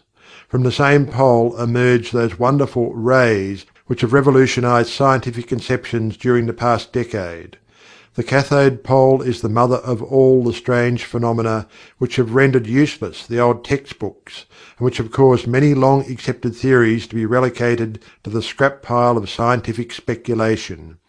The cathode or negative pole is the mother principle of electrical phenomena, and of the finest forms of matter as yet known to science. So you see, we are justified in refusing to use the term negative in our consideration of the subject, and insisting upon substituting the word feminine for the old term. The facts of the case bear us out in this, without taking the Hermetic teachings into consideration. And so we shall use the word feminine in the place of negative in speaking of that pole of activity. The latest scientific teachings are that the creative corpuscles or electrons are feminine. Science says they are composed of negative electricity. We say they are composed of feminine energy. A feminine corpuscle becomes detached from, or rather leaves a masculine corpuscle, and starts on a new career. It actively seeks a union with a masculine corpuscle, being urged thereto by the natural impulse to create new forms of matter or energy. One writer goes so far as to use the term, "It at once seeks, of its own volition, a union," etc. This detachment and uniting form the basis of the greater part of the activities of the chemical world. When the feminine corpuscle unites with the masculine corpuscle, a certain process is begun. The feminine particles vibrate rapidly under the influence of the masculine energy and circle rapidly around the latter. The result is the birth of a new atom. This new atom is really composed of a union of the masculine and feminine electrons, or corpuscles, but when the union is formed, the atom is a separate thing, having certain properties, but no longer manifesting the property of free electricity. The process of detachment or separation of the feminine electrons is called ionization. These electrons, or corpuscles, are the most active workers in nature's field. Arising from their unions, or combinations, manifest the varied phenomena of light, heat, electricity, magnetism, attraction, repulsion, chemical affinity and the reverse, and similar phenomena. And all this arises from the operation of the principle of gender on the plane of energy. The part of the masculine principle seems to be that of directing a certain inherent energy toward the feminine principle, and thus starting into activity the creative process. But the feminine principle is the one always doing the act of creative work, and this is so on all planes. And yet, each principle is incapable of operative energy without the assistance of the other. In some of the forms of life, the two principles are combined in one organism. For that matter, everything in the organic world manifests both genders. There is always the masculine present in the feminine form, and the feminine in the masculine form. The Hermetic teachings include much regarding the operation of the two principles of gender in the production and manifestation of various forms of energy, etc. But we do not deem it expedient to go into detail regarding the same at this point, because we are unable to back up the same with scientific proof, for the reason that science has not as yet progressed thus far. But the example we have given you of the phenomena of the electrons or corpuscles will show you that science is on the right path, and will also give you a general idea of the underlying principles. Some leading scientific investigators have announced their belief that in the formation of crystals there was found to be something that corresponded to sex activity, which is another straw showing the direction the scientific winds are blowing. And each year will bring other facts to corroborate the correctness of the Hermetic principle of gender. It will be found that gender is in constant operation and manifestation in the field of inorganic matter, and in the field of energy or force. Electricity is now regarded as the something into which all other forms of energy seem to melt or dissolve. The electrical theory of the universe is the latest scientific doctrine, and is growing rapidly in popularity and general acceptance. And it thus follows that if we are able to discover in the phenomena of electricity, even at the very root and source of its manifestations, a clear and unmistakable evidence of the presence of gender and its activities, we are justified in asking you to believe that science at last has offered proofs of the existence in all universal phenomena of that great Hermetic principle, the principle of gender. It is not necessary to take up your time with the well-known phenomena of the attraction and repulsion of the atoms, chemical affinity, the loves and hates of the atomic particles, the attraction or cohesion between the molecules of matter. These facts are too well known to need extended comment from us. But have you ever considered that all of these things are manifestation of the gender principle? Can you not see that the phenomena is on all fours with that of the corpuscles or electrons? And more than this, can you not see the reasonableness of the Hermetic teachings, which assert that the very law of gravitation, that strange attraction by reason of which all particles and bodies of matter in the universe tend toward each other, is but another manifestation of the principle of gender, which operates in the direction of attracting the masculine to the feminine energies, and vice versa? We cannot offer you scientific proof of this at this time, but examine the phenomena in the light of the Hermetic teachings on the subject, and see if you have not a better working hypothesis than any offered by physical science. Submit all physical phenomena to the test, and you will discern the principle of gender ever in evidence. Let us now pass on to a consideration of the operation of the principle on the mental plane.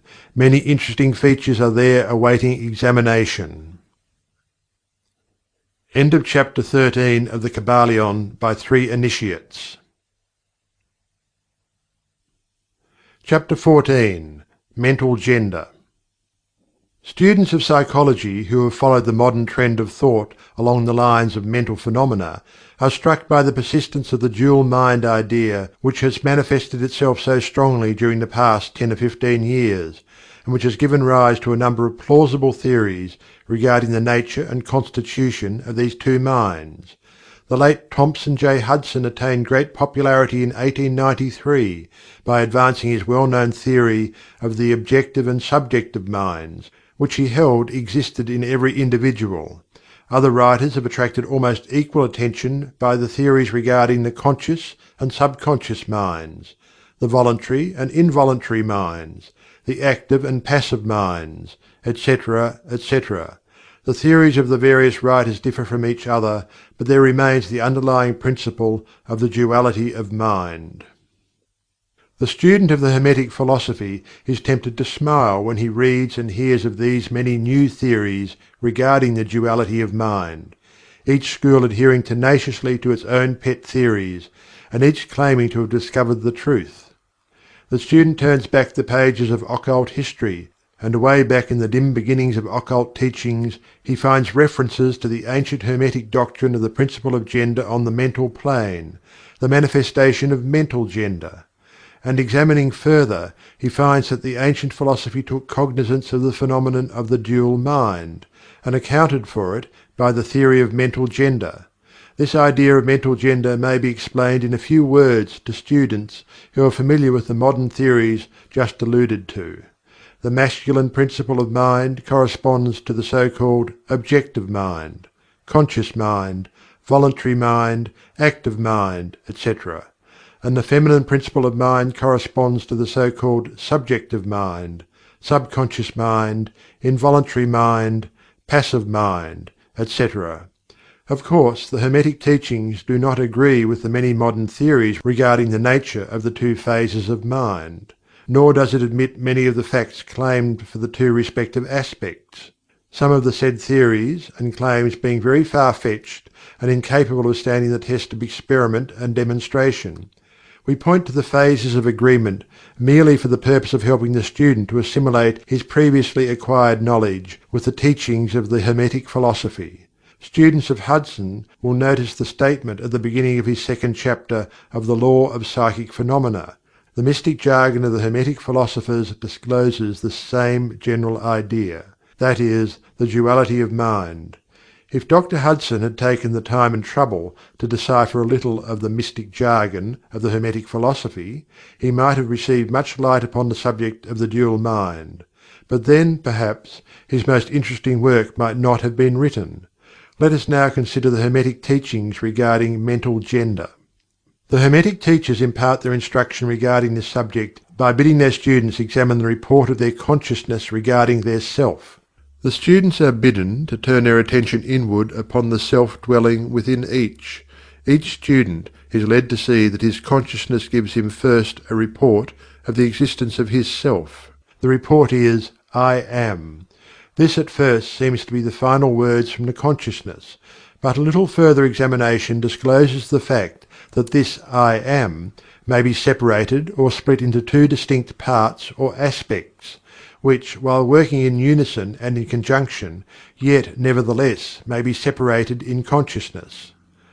While at first there seems to be only an "I" existing, a more careful and closer examination reveals the fact that there exists an "I" and a "me." These mental twins differ in their characteristics and nature, and an examination of their nature and the phenomena arising from the same will throw much light upon many of the problems of mental influence.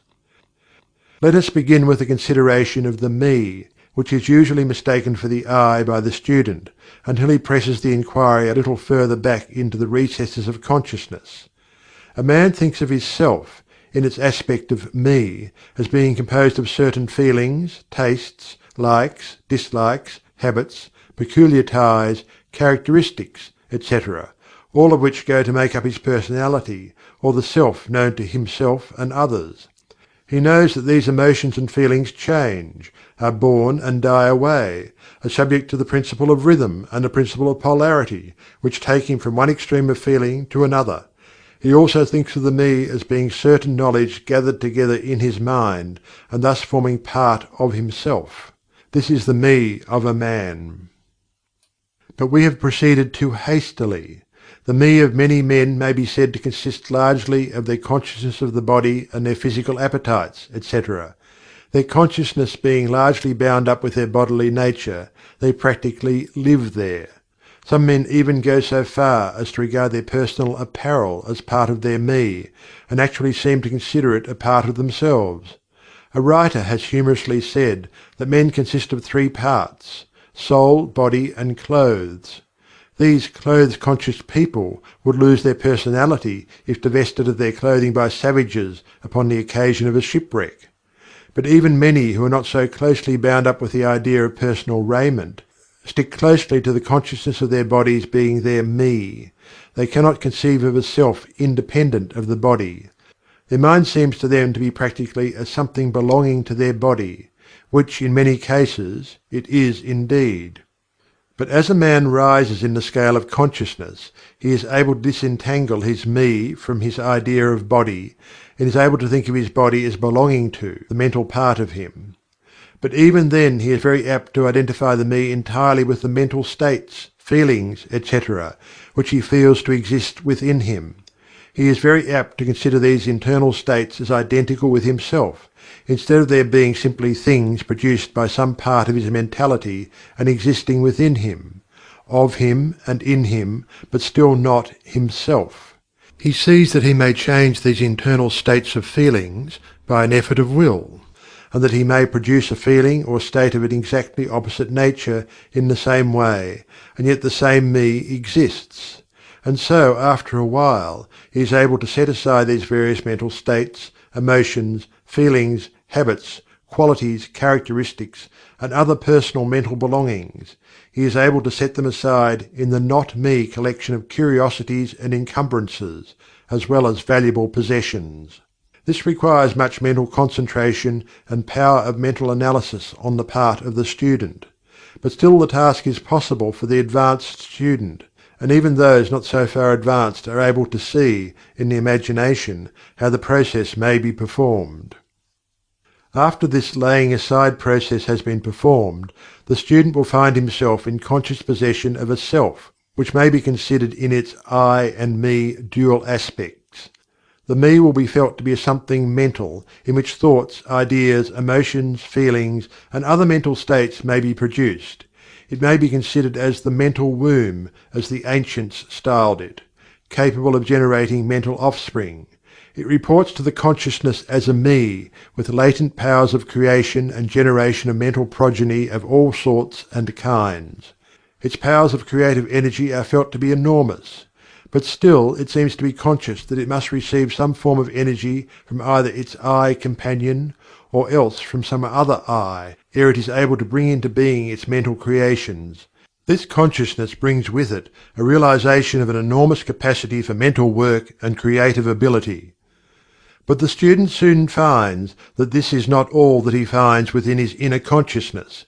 He finds that there exists a mental something which is able to will that the "me" act along certain creative lines, and which is also able to stand aside and witness the mental creation. This part of himself he is taught to call his "I." He is able to rest in its consciousness at will.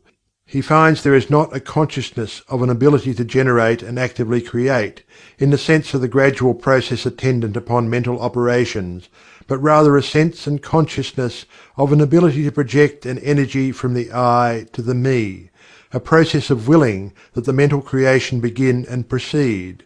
He also finds that the I is able to stand aside and witness the operations of the Me's mental creation and generation. There is this dual aspect in the mind of every person.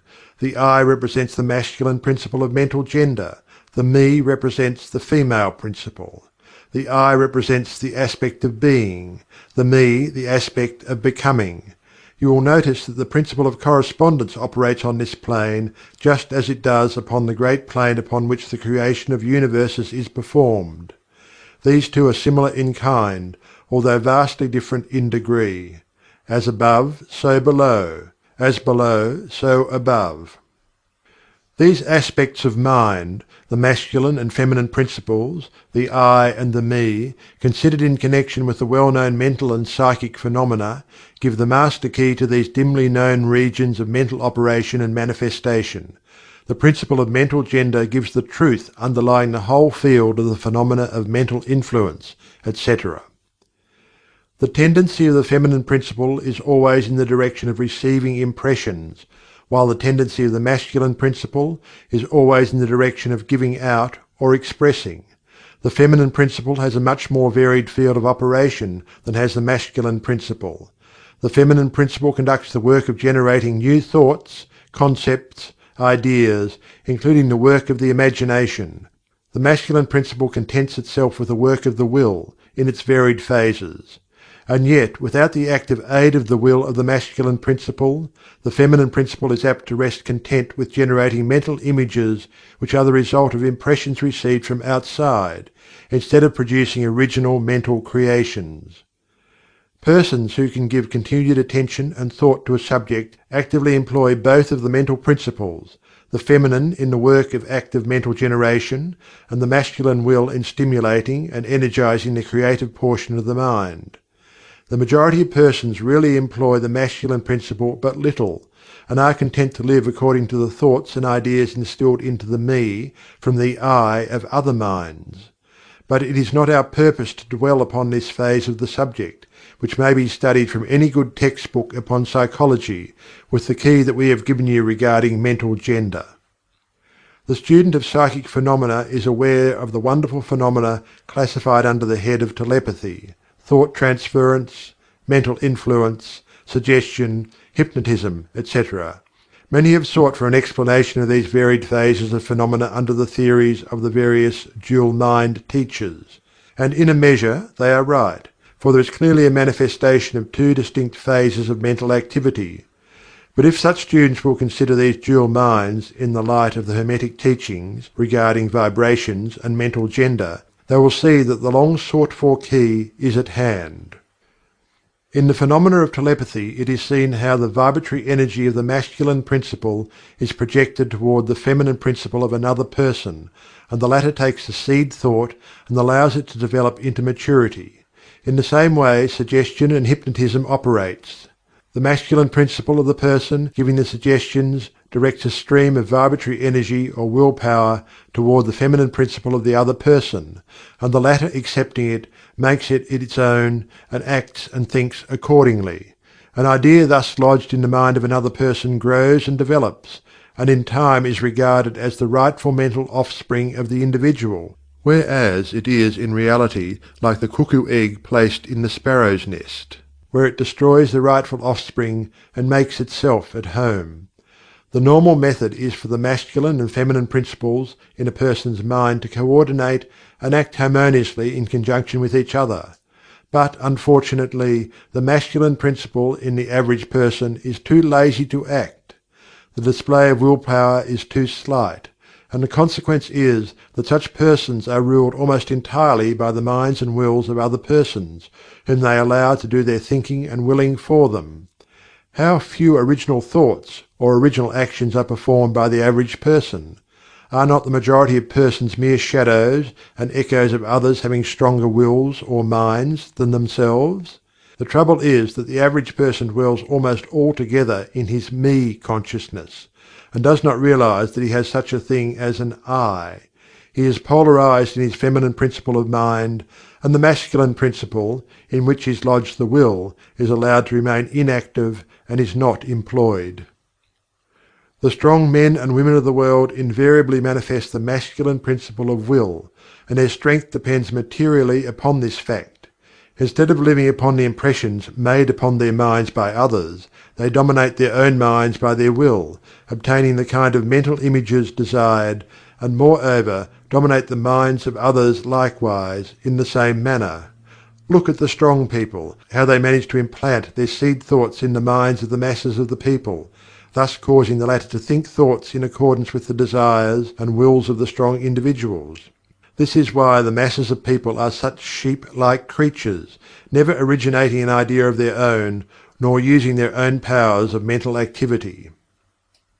The manifestation of mental gender may be noticed all around us in everyday life. The magnetic persons are those who are able to use the masculine principle in the way of impressing their ideas upon others. The actor who makes people weep or cry as he wills is employing this principle, and so is the successful orator, statesman, preacher, writer, or other people who are before the public attention. The peculiar influence exerted by some people over others is due to the manifestation of mental gender along the vibratorial lines above indicated. In this principle lies the secret of personal magnetism, personal influence, fascination, etc., as well as the phenomena generally grouped under the name of hypnotism.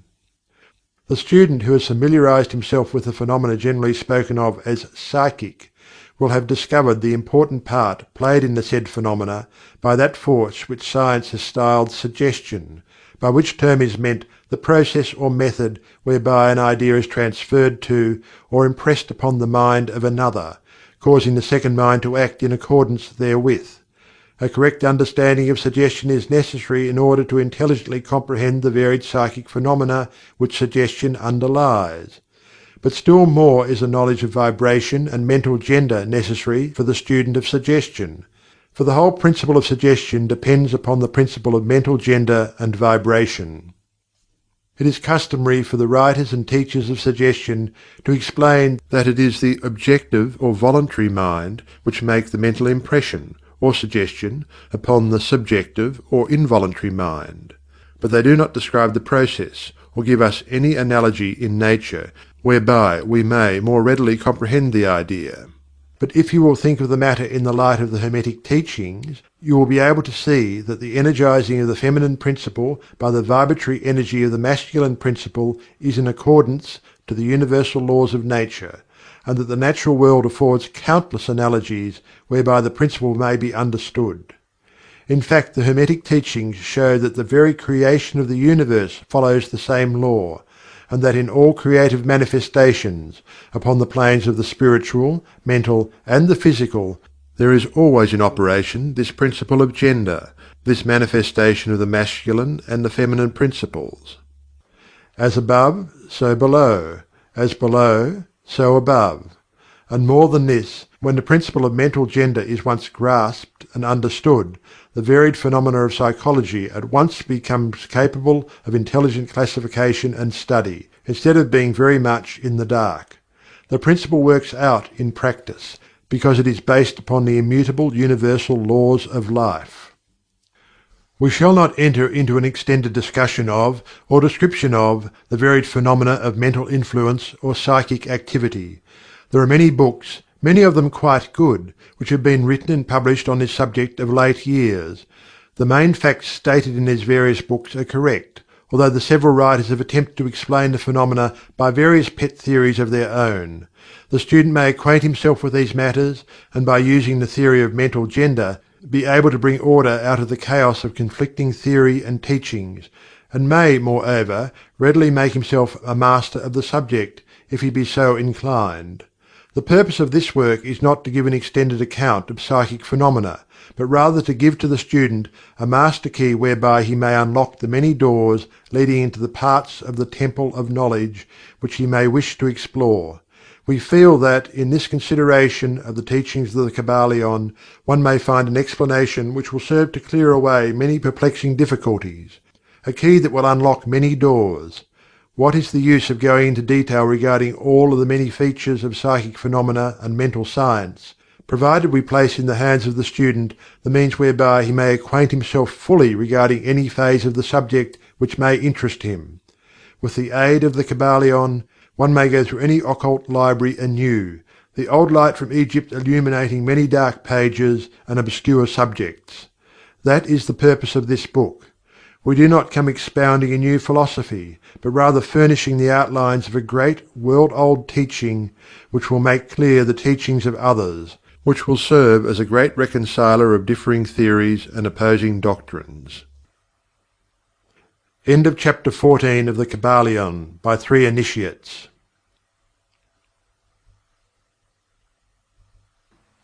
Chapter 15. Hermetic Axioms. The possession of knowledge, unless accompanied by manifestation and expression in action, is like the hoarding of precious metals, a vain and foolish thing. Knowledge, like wealth, is intended for use. The law of use is universal, and he who violates it suffers by reason of his conflict with natural forces. The Kybalion. The Hermetic teachings, while always having been kept securely locked up in the minds of the fortunate possessors thereof, for reasons which we have already stated, were never intended to be merely stored away and secreted. The law of use is dwelt upon in the teachings, as you may see by reference to the above quotation from the Kybalion, which states it forcibly. Knowledge without use and expression is a vain thing, bringing no good to its possessor, or to the race. Beware of mental miserliness, and express into action that which you have learned. Study the axioms and aphorisms, but practice them also. We give below some of the more important Hermetic Axioms from the Kybalion, with a few comments added to each. Make these your own, and practice and use them, for they are not really your own until you have used them. To change your mood or mental state, change your vibration. The Kybalion. One may change his mental vibrations by an effort of will, in the direction of deliberately fixing the attention upon a more desirable state. Will directs the attention, and attention changes the vibration. Cultivate the art of attention, by means of the will, and you have solved the secret of the mastery of moods and mental states. To destroy an undesirable rate of mental vibration, put into operation the Principle of Polarity, and concentrate upon the opposite pole to that which you desire to suppress. Kill out the undesirable by changing its polarity. The Kybalion. This is one of the most important of the Hermetic formulas. It is based upon true scientific principles. We have shown you that a mental state and its opposite were merely the two poles of one thing, and that by mental transmutation the polarity might be reversed. This principle is known to modern psychologists, who apply it to the breaking up of undesirable habits by bidding their students concentrate upon the opposite quality. If you are possessed of fear, do not waste your time trying to "kill out fear," but instead cultivate the quality of courage, and the fear will disappear. Some writers have expressed this idea most forcibly by using the illustration of the dark room. You do not have to shovel out or sweep out the darkness, but by merely opening the shutters and letting in the light, the darkness has disappeared.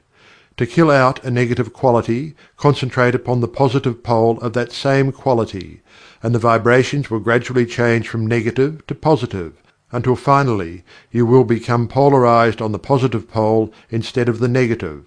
The reverse is also true, as many have found out to their sorrow, when they have allowed themselves to vibrate too constantly on the negative pole of things. By changing your polarity, you may master your moods, change your mental states, remake your disposition, and build up character. Much of the mental mastery of the advanced Hermetics is due to this application of polarity, which is one of the most important aspects of mental transmutation. Remember the Hermetic axiom quoted previously, which says, "Mind, as well as metals and elements, may be transmuted from state to state, degree to degree, condition to condition, pole to pole, vibration to vibration. The Kybalion. The mastery of polarization is the mastery of the fundamental principles of mental transmutation or mental alchemy, for unless one acquires the art of changing his own polarity, he will be unable to affect his environment. An understanding of this principle will enable one to change his own polarity, as well as that of others, if he will but devote the time, care and study and practice necessary to master the art. The principle is true, but the results obtained depend upon the persistent patience and practice of the student. Rhythm may be neutralized by an application of the art of polarization. The Kybalion. As we've explained in previous chapters, the Hermetists hold that the principle of rhythm manifests on the mental plane as well as on the physical plane, and that the bewildering succession of moods, feelings, emotions, and other mental states are due to the backward and forward swing of the mental pendulum, which carries us from one extreme of feeling to the other. The Hermetists also teach that the law of neutralization enables one, to a great extent, to overcome the operation of rhythm in consciousness. As we have explained, there is a higher plane of consciousness, as well as the ordinary lower plane, and the Master, by rising mentally to the higher plane, causes the swing of the mental pendulum to manifest on the lower plane, and he, dwelling on his higher plane, escapes the consciousness of the swing backward. This is effected by polarizing on the higher self, and thus raising the mental vibrations of the ego above those of the ordinary plane of consciousness.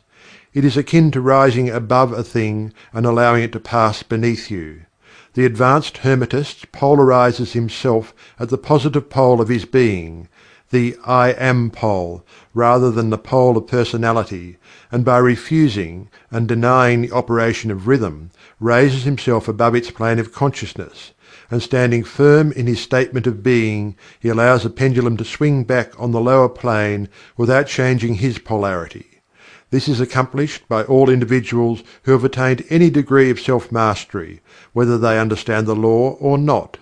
Such persons simply refuse to allow themselves to be swung back by the pendulum of mood and emotion, and by steadfastly affirming the superiority, they remain polarized on the positive pole.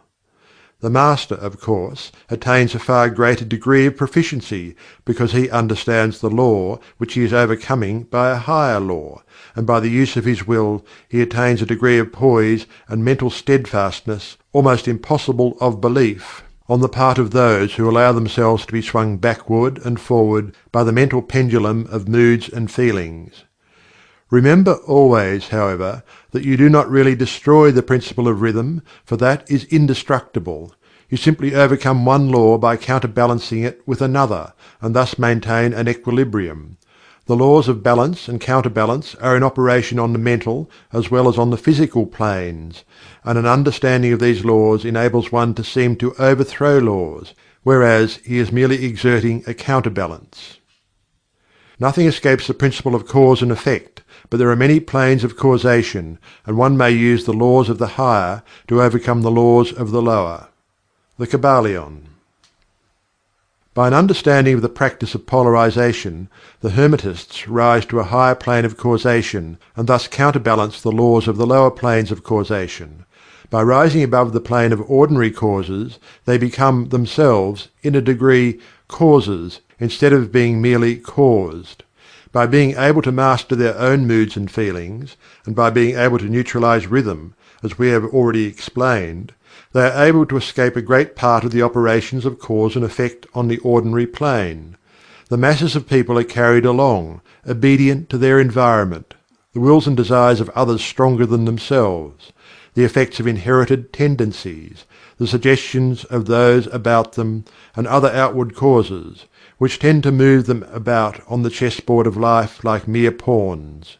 By rising above these influencing causes, the advanced Hermetists seek a higher plane of mental action, and by dominating their moods, emotions, impulses and feelings, they create for themselves new characters, qualities and powers, by which they overcome their ordinary environment, and thus become practically players instead of mere pawns. Such people help to play the game of life understandingly, instead of being moved about this way and that way by stronger influences and powers and wills. They use the principle of cause and effect instead of being used by it. Of course, even the highest are subject to the principle as it manifests on the higher planes, but on the lower planes of activity they are masters instead of slaves. As the Kybalion says, "The wise ones serve on the higher, but rule on the lower. They obey the laws coming from above them, but on their own plane, and those below them, they rule and give orders. And yet, in so doing, they form part of the principle instead of opposing it. The wise man falls in with the law, and by understanding its movements, he operates it instead of being its blind slave.